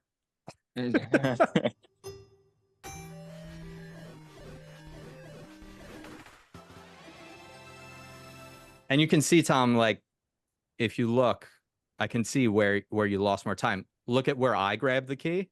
And look, you guys both had to walk down farther. Oh, I see what you're saying. Yeah, because interesting. Yeah, I just needed to. I needed to be scooted forward when I attacked that last bat because I kept running into a thing where it was like it was super annoying. First off, this game needs that unless it does, and I'm missing it. It needs to have like a quick reset button. So if you fuck it, you can just... okay. So the L and the R buttons. But you quit out and then you have no. Oh, the L and the R buttons, not the ZR buttons. Oh my god! Okay, the menu. I'm throwing I am fucking whipping my Switch out of the window. Fuck this. Apparently, it says ZLZR, and if you press them together, it says to reset. But what it does is it takes you back out to the menu, and then you have to play again. So it just adds an extra button press and more time. But if you actually just press regular L and R, which it tells you nowhere, it just restarts the timer. Yeah, because Kirby was the one that I was like, oh my god, like what's faster, me backing out of this or me just beating it? And I discovered that last week when I was doing the... and Tuna, I didn't even realize that you could switch the view to get rid of the ghost screen. He was playing with the... I was playing with the 2. Oh, I was too. So you're not playing full screen? No. Oh, you can turn off personal bet. See, the Olympics really ruined this for you, Alex, because you would have been when the first week this came out. We were going back and forth on these. I didn't lose, which I'm fine with. Tom, you are the loser. I have but closer than I think any of us expected. Because these are not my games. I'm actually going to tell you what your punishment is. Oh, because Alex, you might want to actually join in on this, Alex. Join in. It'll be better. So the way the punishments work, Cade, is next week Tom will have to do a PowerPoint presentation on the winners choosing. So you have a little bit of homework for this one, Tom, because I want you to tell us all about a movie, which means you got to watch the movie to do it. So you're gonna have to give us. I want a movie book report, not necessarily a review. I want a movie book report. Okay. On one of my favorites as a kid, and it is very relevant to NES World Championships, and that is The Wizard. That's so you got to go watch The Wizard. I watched that movie so much growing up when I was a kid. I was fucking obsessed with that movie. Isn't this one like impossible? Like you can't stream it anywhere. Like don't I have to like buy on like Amazon for $3.79? There we go. Like streamable or like Seems that Yeah, way. Damn, how Yeah. the fuck did you get that information so fast? I just googled it. I for a second I thought you just knew it somehow, like you watched it I recently. actually know the Yeah. prices He's of like, every movie on I Amazon just put Prime. down the $3.99 for, yeah. Oh my gosh, Tom! Guess who had their very first film role in this movie? In The Wizard, Yeah, uh, Ryan Reynolds. I have Tobey no idea. Maguire, Oh, is he the uncredited as a goon. uncredited? Uncredited. Yeah, he is. He is. As He's a, one of those amazing. goons. Well, Oh, I look forward to watching it. I've never yeah, seen Alex. it. Honestly, you might want to watch it for the presentation, just I'll because it'll watch be it. more enjoyable. Yeah, I'll watch it. I But feel like I saw in it. The Wizard, you probably watched it with me at some point because I was obsessed with this movie as a kid. But in The Wizard, there is a Nintendo World Championships event. So like there is an actual like NES. So it feels very, for the challenge we just had. All right, we're gonna get out of here and talk about Marvel. So Alex, you can fuck off. I sent you this week's NES World Championship challenge time. So you should take a dip. Just give those a try. Because they have the legendary Mario one where you have to actually beat the entire game as one of the challenges, which is a wild speed run. My best time right now beating all of Mario is just under 8 minutes, which is pretty cool. Cade, stick around. We're going to talk Marvel. Until next time, everybody, stay unranked. Also, I just realized I didn't tell you what the challenge is going to be.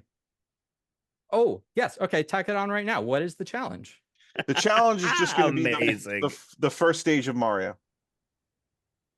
Oh, it's just one. one. Just one speed run. 1-1. Speed run. Okay. Wow. And I was Is that gonna that's in the game?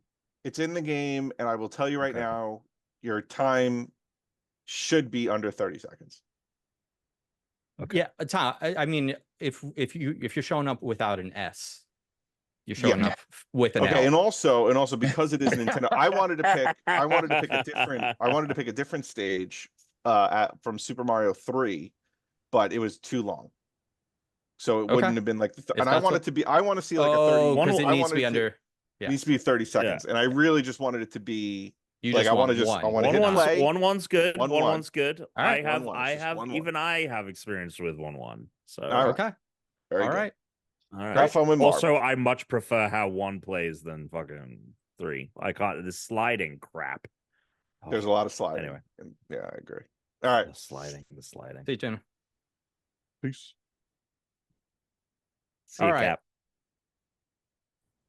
Tom, Hey, you were you at San finally- Diego Comic-Con. Here for the whole reason you're here. Yeah, I realized, Tom, no. once I started talking Yeah. about like, oh, let's talk about games, and then like you guys actually had a lot to say about games. I was like, oh, we actually should have started at 6. Yeah, right, exactly. I was like, yeah, I was at Comic-Con. Funnily enough, though, I was already home by the time the panel started, which is great. I'm glad that I wasn't other than like being at the panel. sure. I was able to the YouTubers that I watched, like it was literally a guy doing a live reaction, but he was just checking Twitter. Basically, it was great. I had a great time.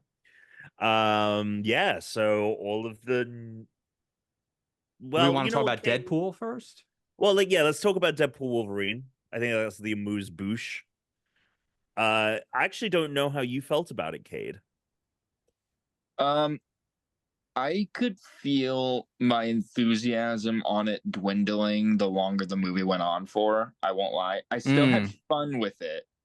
But once I started to realize, oh, this movie is not at all concerned about its story whatsoever, I was like, ooh, okay. Because I think that the first 2 Deadpool movies are like really good. Like they have like really good heart at the center of them. They're really funny, lots of great action. I think that the limitations of the budget on those, especially that first movie, because they were so creatively restrained by finances that they had to be really creative, really worked in that movie's favor. And then this one has like a $400 million budget or whatever, so they can do whatever the fuck they want. But as a result, I think they're like, okay, we have all the toys, let's put them all together and smash them together. I mean, the way I described it is like it's Marvel's toy box. the Void is a toy box Right. in this movie, and that's all well and good, but I felt like the Wolverine's arc was a watered down version of the one from Logan. Deadpool's arc is largely reserved to like one or two flashbacks, and it kind of gets to a decent spot when they conclude those arcs, but overall it's like I'm probably never going to watch this movie again outside of movie theaters. Probably. I don't know. It depends on if my girlfriend and I can go see it, because I just got her into Deadpool. She has a crush on Deadpool. Not Ryan Reynolds. She has a crush on Deadpool. On the That's comic interesting. book character.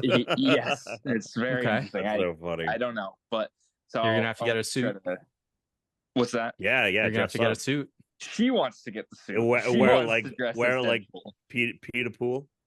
I said we can be Deadpool and Wolverine for Halloween. I'll be Wolverine. She can be Deadpool. But yeah. Yeah, it's interesting. I mean, I agree with. It's definitely the messiest of the three movies. There's no Yeah. denying. When it comes to its story, that being, and yeah, it's definitely like it's inconsistent in its storytelling. It's been interesting to see how aggressively like defensive a lot of people are about this movie. Like IGN gave it a 7, and people are like fucking IGN hate it, which is Yeah. not uncommon. We for gave it a 4. That's crazy. You guys are getting by pretty. Oh pretty my easy then, God. But, Oh no, trust yeah. me, it's been everything. Every comment on everything we've done is like people being like, "I can't believe you gave this movie a 4." Of course, but it's which like is the ridiculous. movie's not high art. And I'm not saying I don't want to Yeah, get yeah. attention, but it's like the No. movie's fun. But it's crazy to me that some people can't see that like the criticisms of this movie are like valid. If it doesn't bother you, that's one thing. But I don't think anyone's pulling a criticism out of their ass when they're talking about these movies. It's No, all not at pretty all. apparent. Yeah, and it's one of those things. I think I was just so for me, it actually like the emotional core of it really worked for me. I actually Okay, cool. found Same. that and I don't think it's because the movie necessarily does a great job within the confines of the movie getting that across. I think it has more to do with my knowledge of what it took to get to this movie, my knowledge of these characters. So like there's a lot of built-in it's very apparent on the screen that they really cared about this movie. Yeah. And so like when the emotional beats hit, I think they were effective. I do agree with you now that I think about it that yeah, Wolverine's arc is like a bit of a derivative version of what happened in Logan. I wasn't necessarily like really satisfied with the explanation of what happened in his universe because I was like, I'm still not even totally sure what happened. He alludes to the like he was out getting drunk and humans showed up to the X Mansion and killed everyone, and then he started murdering humans. Based on that, which made me think like, well, Deadpool just like shows up in a bar. Yeah. And like you're in a bar and like the guy's like, you're not welcome here. But if what you described happened, like you probably would have been like flayed alive or whatever. You know what I mean? Like it would this whole thing where the whole world hates him. I'm like, I don't get that vibe. It was I was.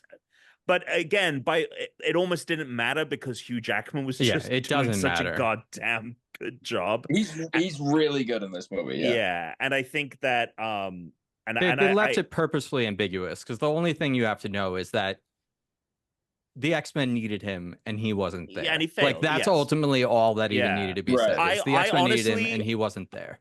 I honestly would have been almost happy if they had not said what happened. I think and left it more ambiguous because like what it is. Like he just wasn't a team player and it got them killed. Yeah. And you don't need to know more than that. So yeah, you're right there, Chris. So I also thoroughly enjoyed it. I hated the second one. So I went into this with very low expectations. I don't like the second one is my least favorite Marvel movie ever made. I didn't laugh at a single joke in that movie. Did you see the Electrophil? I thought it was so well. No, I haven't seen the Electra film, but at least I'm talking like modern, like post.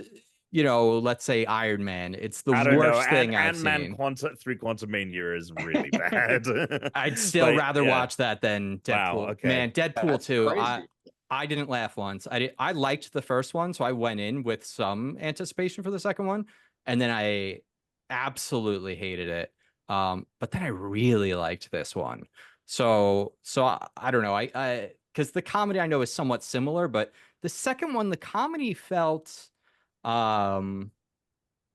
it's weird because it's all the same style, but there was something so derivative about it to me Yeah, I agree. I that think this one that didn't feel like it had. for as much as this is a messier film, I think like the jokes and I mean, it's stuff, pretty straightforward. it's it is straightforward. I'm talking about like a consistent like build up of story and tone. Yeah. The movie Sure. just kind of like massages things to work Yeah. in the moments that they Yeah. need. And this movie does that more than any of the others. But I think what you're tapping into, and I do agree, and I actually think this movie might have done it better than even one did. Even though like it's messy, I feel like where they wanted what they were targeting with the jokes, outside of a couple of times, like for example, like the uh the the bit where he rats out the Human Torch, and he does that whole thing, and like Chris Evans is there, like, oh, I never said that, and I was like, I think maybe they improv this, and like Chris Evans isn't doing a great job like convincing Right. me that he didn't say any of that, and Yeah. like all this stuff.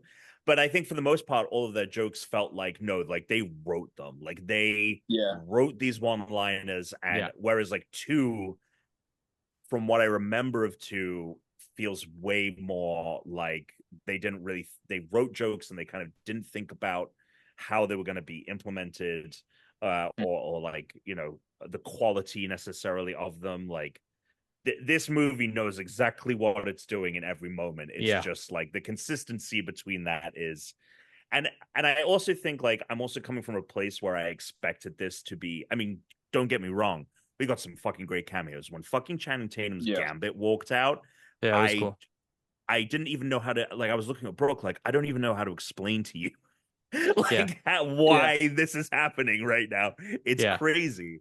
Blade was the I one that we were like, are you Blade fucking was kidding me? so, dude, just make Wesley Snipes Blade again. He's the only Blade they'll ever It be. convinced me that he could keep it going. He Like, could do that role again 100%. He crushed it in this film. And he was talking about in an interview with like Entertainment Weekly, he was like, yeah, he's like, I found it really hard to like get back into the character. Like it had been so long since I'd done it. And I was like, dude, you didn't miss a beat. Like Yeah. you were so, You are Blade. yeah. I probably would have popped the most if that hadn't been spoiled for me, if I hadn't seen a spoiler. I didn't on have that, any so of that them. was I didn't have None any of them were spoiled. either. Yeah. Wow, that's surprising, Cade. I'm Yeah, surprised. I was really surprised too.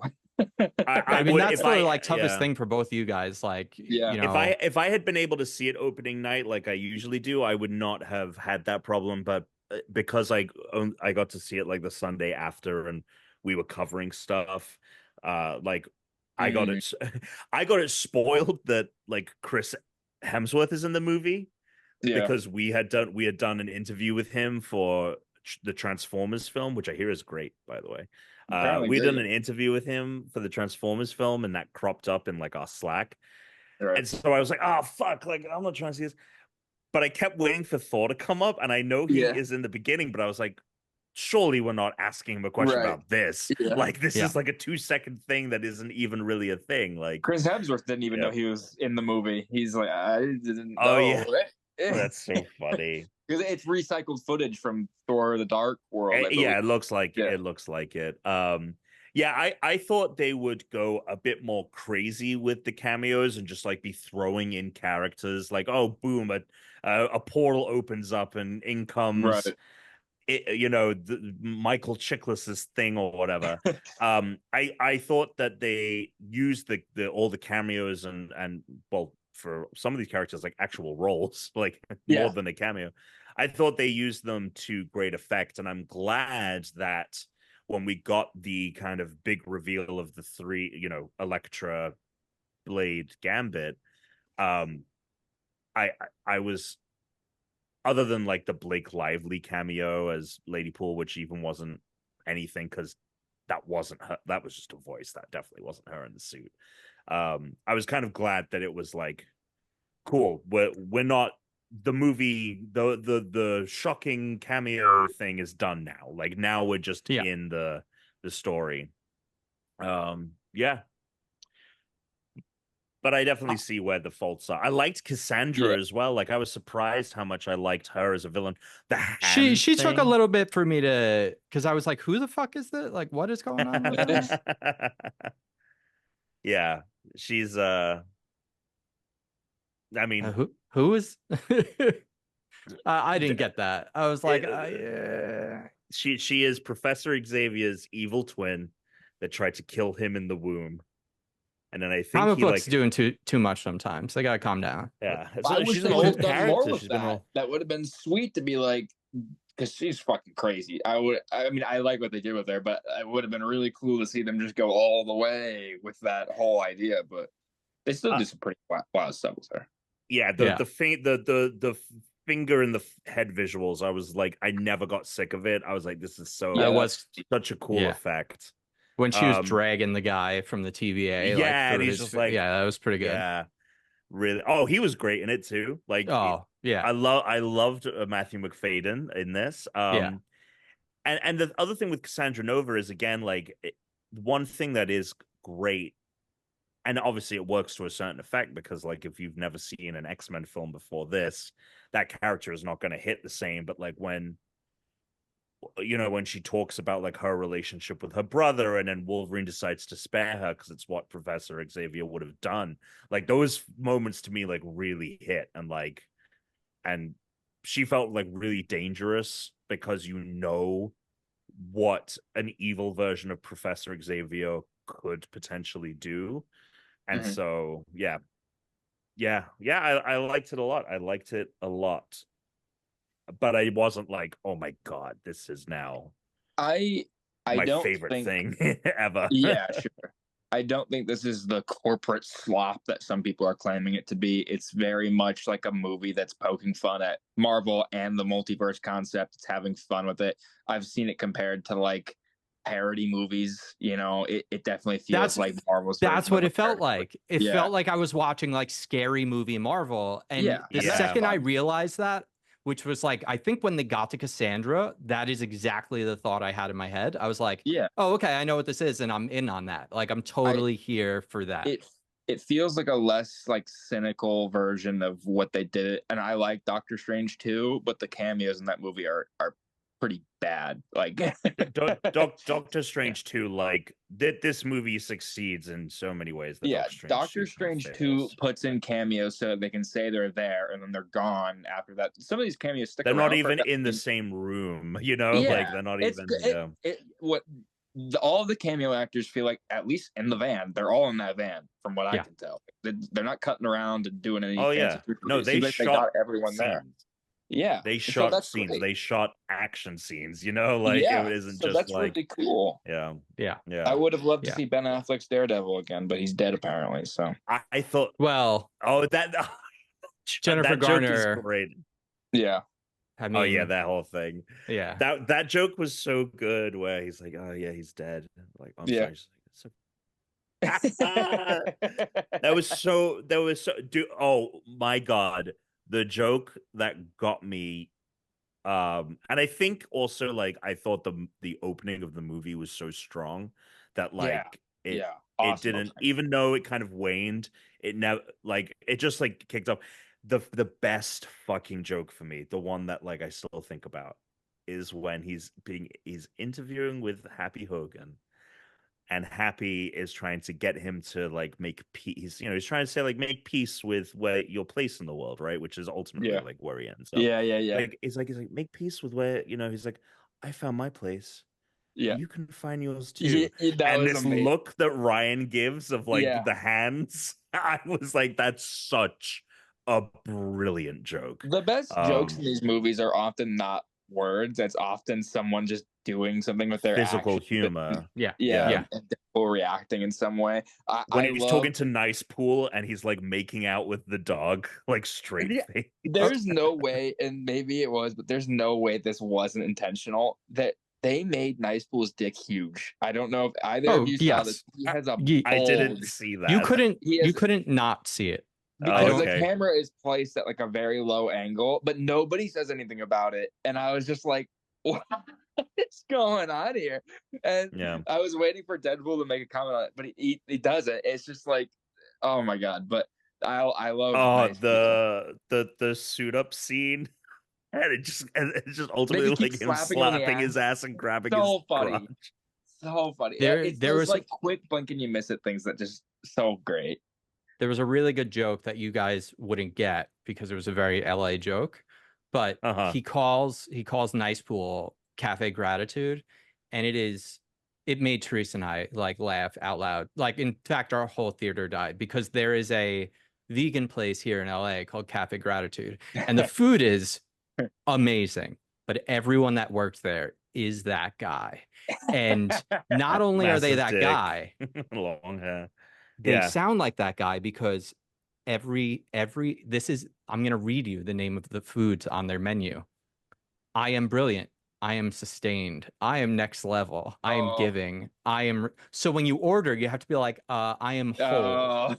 And so Chris, I'm going to be honest, Tom, I don't care how good that food is. I'm never eating that. No. It's awesome. I'll tell you right now. I'll tell you right now. The food's unbelievable.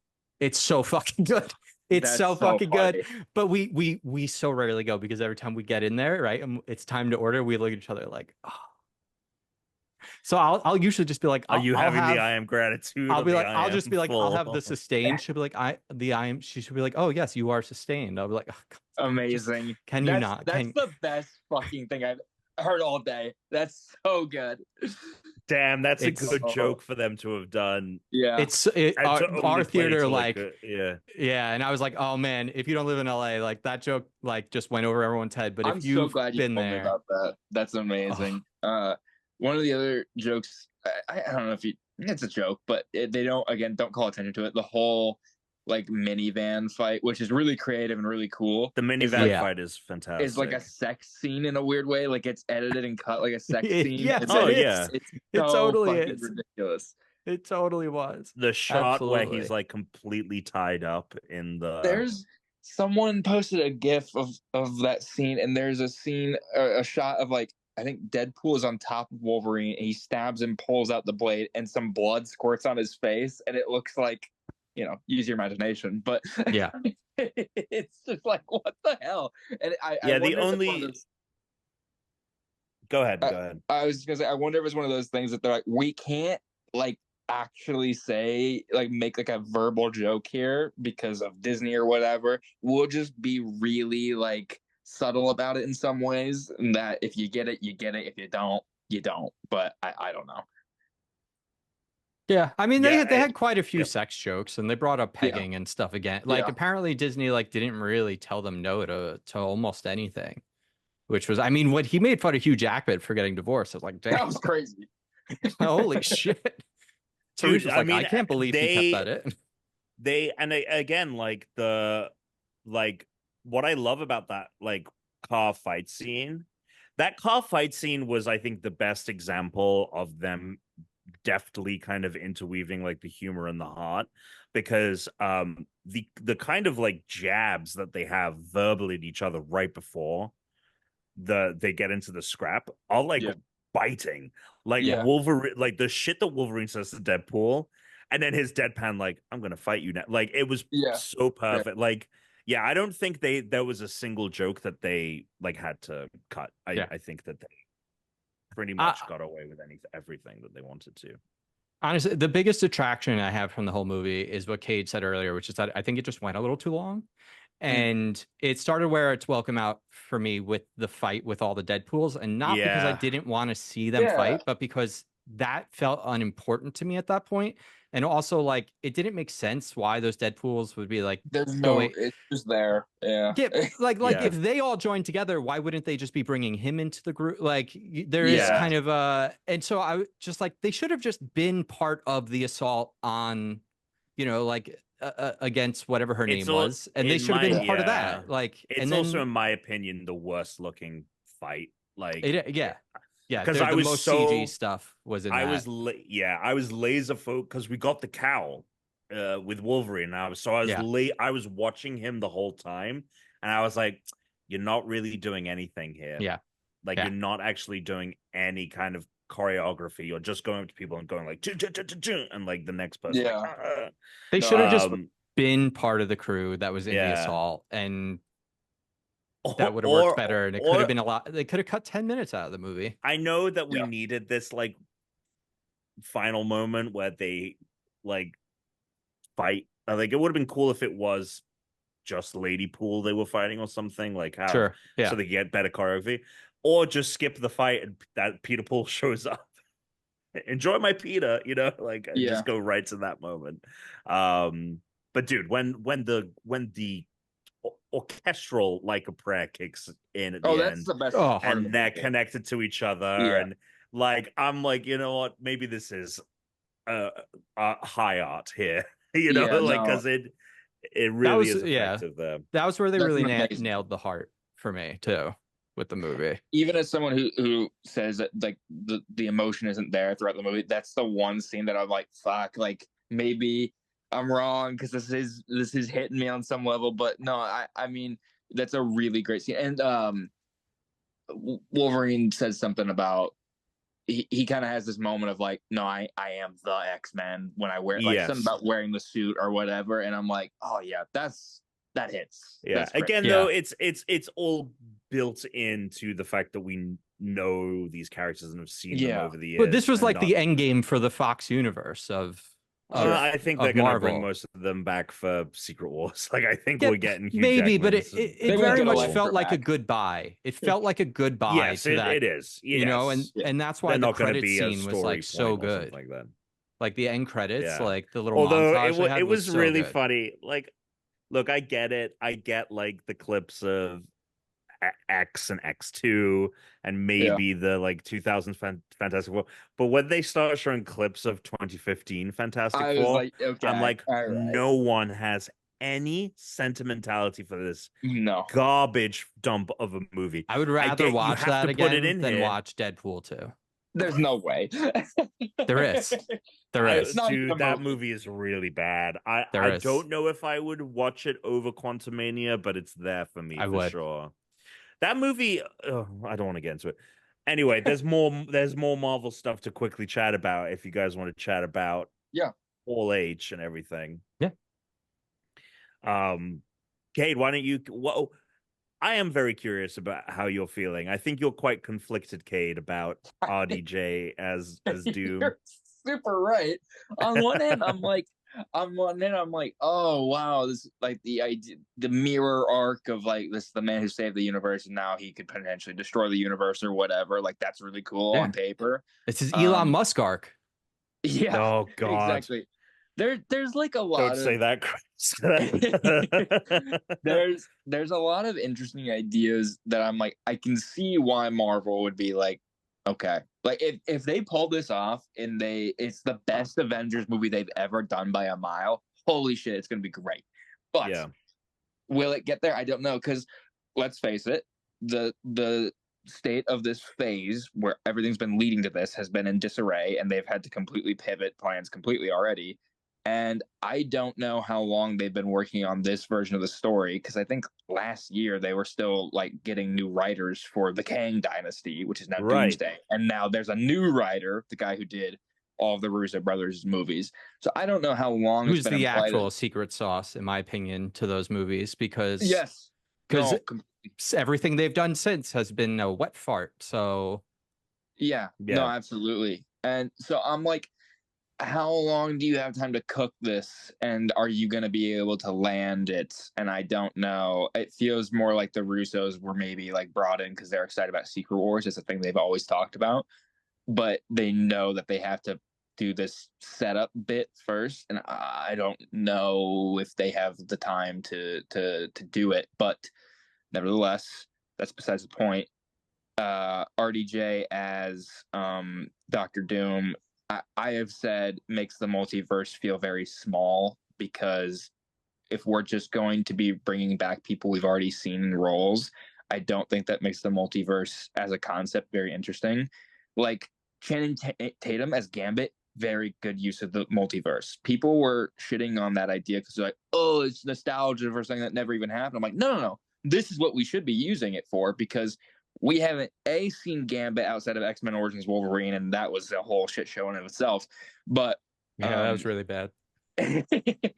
So now we're getting like a real deal Gambit. We're getting someone who hasn't played it or was going to play it, and that's cool.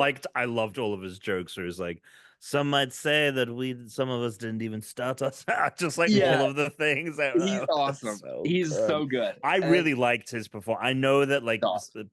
People are conflicted about it. I was like, no, this is hilarious. pitch perfect. Yeah. This is They're great. doing it. It's perfect. It's all intentional. They were like, he was probably like, do you want me to get in shape for this? And like, no, don't be in shape for this at all. You'll look so puffy in the mask. Oh, so good. Anyway, but yeah, it's just like we've all waited a long time for Doctor Doom in the MCU, and I've seen people say, well, there will be another Doctor Doom after this, and I'm like, why though? You're doing Secret Wars. Like, this is as big as it gets. Every other Doctor Doom appearance after this, every Doctor Doom appearance after this would be lesser stakes. It's like I don't know, doing Infinity War Endgame with Thanos and then being like, but we're gonna bring him back for another Avengers adventure, and I'm like, well, I don't know that I'm really that excited by that. I don't know. It's just conflicted because I see the story potential. I hope they do it justice. There's a lot of unknowns that I'm kind of frustrated about, that they left it so fucking vague, and it may be because they don't know the story of this movie yet. But I've also seen people... No, they definitely do. They definitely know. They definitely know absolutely. An actor like Robert Downey Jr. was not going to come back. It doesn't matter how much money they're throwing at him. He doesn't need money. He wouldn't come back and do this if he didn't think that there was a chance that it would be great. Oh, I think they had to convince him. They had to convince him on what his role was going to be, and to do that, he has to at least have an idea of what that story is. Sure. So the idea that like whether or not he's an alternate Tony Stark or he's actually Victor Von Doom and we just won't ever see his face, like that answer has been told to him. Absolutely. I believe he was not signing on for this without that happening. Stage, they set the name Victor Von Doom. But what they tell us right now and what actually happens are two very different things. I'm not totally certain on that either. It's like they know for sure, right? But the last thing Marvel needs is another million think pieces about what's going to happen next, because I think something that's actually hurt the MCU is the industry around. In fact, I think it's really hurt Star Wars, and I think it's hurt everything. I think there's just a little bit too much. Yeah, there's too much industry around the movies that like the movies can't just be themselves anymore either, and like everyone has to figure out what's going to happen before it even comes out. So then like people can be mad about decisions that were made before they even like got to see the fucking movie. Like, no, I completely agree that. I completely agree. Here's my opinion, because I agree with what you're like. When it happened, I was kind of like, oh, okay. But at the same time, boy, do I really like watching Robert Downey Jr. Yeah. I really like watching Robert Downey Jr. And if there was they told him something that was good enough to get him to come back.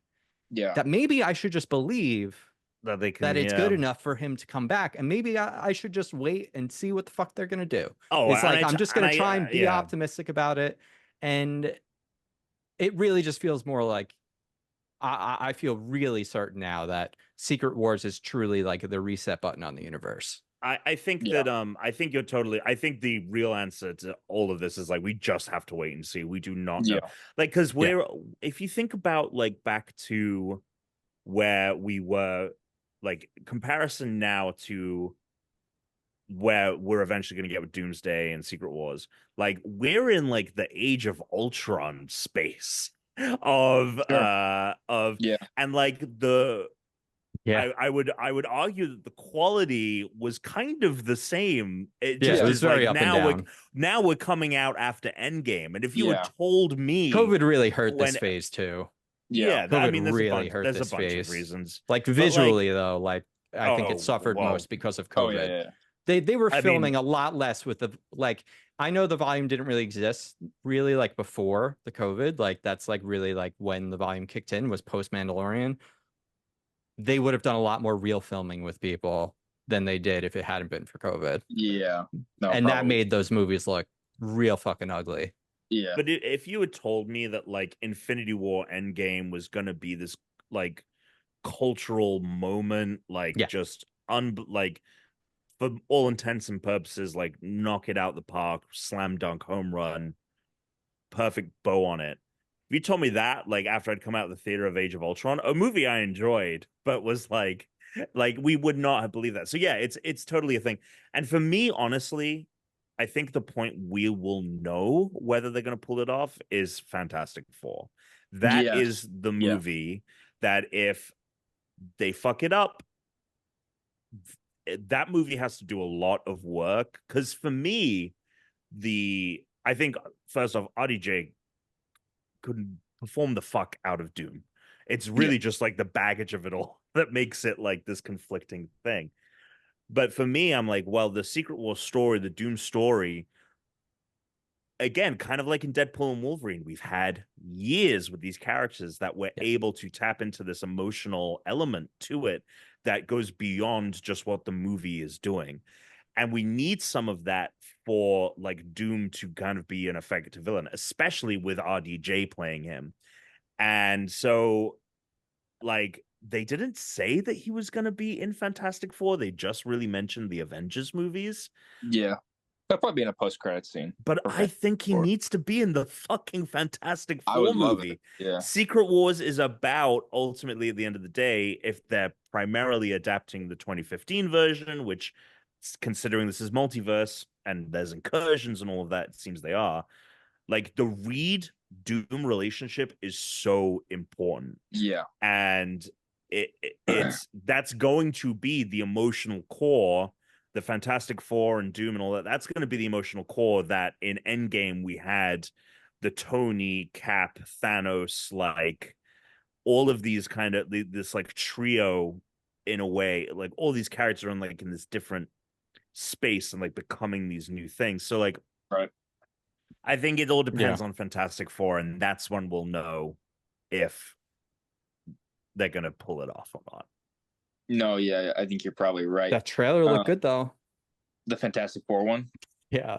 Yeah, that shit looked pretty sweet. It looked really cool. They have good style. It sounds like they're really kind of stretching beyond the aesthetic and stuff of the general MCU and doing some cool new stuff. Galactus looks cool. And then the cast is full of like really talented people that I'm like, once again, you know, if you're saying with RDJ, like they wouldn't get him back if they didn't say something good. You got to imagine the script for Fantastic Four is pretty good to get everyone that they've gotten. I know there's probably appeal of money and being in the Marvel universe or whatever, but I really do think that everything around this movie has been building towards something really positive. So I'm very excited. And they clearly, from like seeing them on stage and then like interviews they've done, those four have chemistry out the ass with which each I didn't other. expect, and that's super important. Yeah, I didn't expect that when they were all cast. I was like, I cannot imagine these people having the bond necessary. And then I'm seeing Vanessa Kirby and Pedro Pascal eye fucking each other on the San Diego Comic-Con she carpet. wanted I'm to like, fuck him. Yeah, I'm like, okay, I'm in. I'm in. I mean, I get it. He's Pedro Pascal, but you know, she doesn't need to try, I guess, very hard in the movie. No. Although it will be weird because Doom and her, you know, and then Namor, we're gonna have him swim on up, and you know, a lot of so I'm feeling more optimistic than I am, but also my relationship to these movies have changed comparative to like where we were going into Endgame and Phase 3. Like, I don't need to like I don't feel like personally like I need these movies to succeed. Like we already had that with Endgame, so I think that's also like an important thing that I'm bringing to it. Yeah, I don't know about that Thunderbolts though. I'm like, yeah, it's one that's of a these movie weird that could things. flop, and I don't even like whatever. Right. Yeah. I think they're I'll see gonna it. rename it Dark Avengers after Brave New World. Okay. Because the only reason that they're Interesting. called the Thunderbolts is because of Thunderbolt Ross, and Right. they've confirmed that it has nothing to do with him. And there's Yeah. this asterisk. Yeah. And if there's any way to like maybe guarantee more people come to see this movie, it's Yeah, call sure. it Dark Avengers. Sure. Yeah. That'd be Um, cute. I mean, there's the Dark Avengers is a thing in the comics, and they're very similar to the Thunderbolts. Like they are like villains, Suicide Squad-esque kind of thing. So The one thing, last thing I would say about Doctor Doom is like people have been like, "Oh, what's Peter Parker's reaction gonna be?" And I'm like, "Oh, I mean, that's crazy that we're asking that instead of what's Fantastic Four's reaction gonna be and stuff." But besides the point, Marvel has created this like new storytelling problem. I think starting with Endgame, I don't think a lot of people cared, but it I don't want to say ruined, but like took that movie down a peg for me with Thanos being killed at the beginning. And then you have to follow the rest of the movie through this Thanos that has not gone through all of the things that we saw. I felt a connection to the other Thanos, and it felt like the new Thanos was like, I'm just here because you killed future me. And that was kind of his motivation. I'm like, there's a little bit more to that. I'm simplifying it, but I was like not connected to him as much, and that really upset me in some ways. And there's been some version of that problem in like Deadpool and Wolverine, with Wolverine being like, you're not the Wolverine that I witnessed going through all these things. It doesn't hit the same. You're drawing on an emotion that isn't there. Like you're from a different reality, so it doesn't work. And I fear that this is going to happen with Doctor Doom, where they're going to try to project our love for our Iron Man and Tony Stark onto this Doctor Doom. And I hope that's not the route that they go. I think that'd be really boring and really uninteresting and not work. It depends. It depends on how they do it. I think they are going to do it because they cast him as Doctor Doom. There's no way that they, a lot of people I saw were like, oh, well, he can just play Doctor Doom because he'll be in a mask the whole time. I'm like, that's not why they hired Robert Downey Jr. to put him in that suit the whole time. Yeah. They will play onto our emotional connection to him in Marvel, in MCU's Iron Man. Mm-hmm. But they have to do it in like a really smart way. Like they have to, I wrote the article that I wrote about it. This whole thing was like, it's just like Doctor Strange. He saw 14 million futures, and then only in one of them did they nail it. And like, I feel that way about this is like, they have to pull so many different things off for me to have another Endgame success. Yeah. And so, so we shall see. We shall see. And that is they could have cast him as Kang, and he could blackface again. Right? That would have been interesting. I love. Have you seen that meme? It's so people. It's like it's showing Robert Downey Jr.'s Iron Man. And it's like people are mad that he got cast as Victor Von Doom, and then you slide over, and the next image is him as his Tropic Thunder character. And it's like, just be happy they didn't make him Kang. I saw a fucking TMZ went and found what's his face, that dumbass. Yeah. Jonathan Majors, and they were like, "How do you feel?" And he's like, "I'm heartbroken about Kang being." Like, he said, "I would come back if they still want me." Is like more or less begging for your ex to come back if they change. Which, by the way, the way Loki ends, they solved Kang. Like, I don't know what they don't need to bring him back. And I know the Disney Plus shows have been kind of hit or miss, but man, Loki season 1 and 2, I think is fucking phenomenal.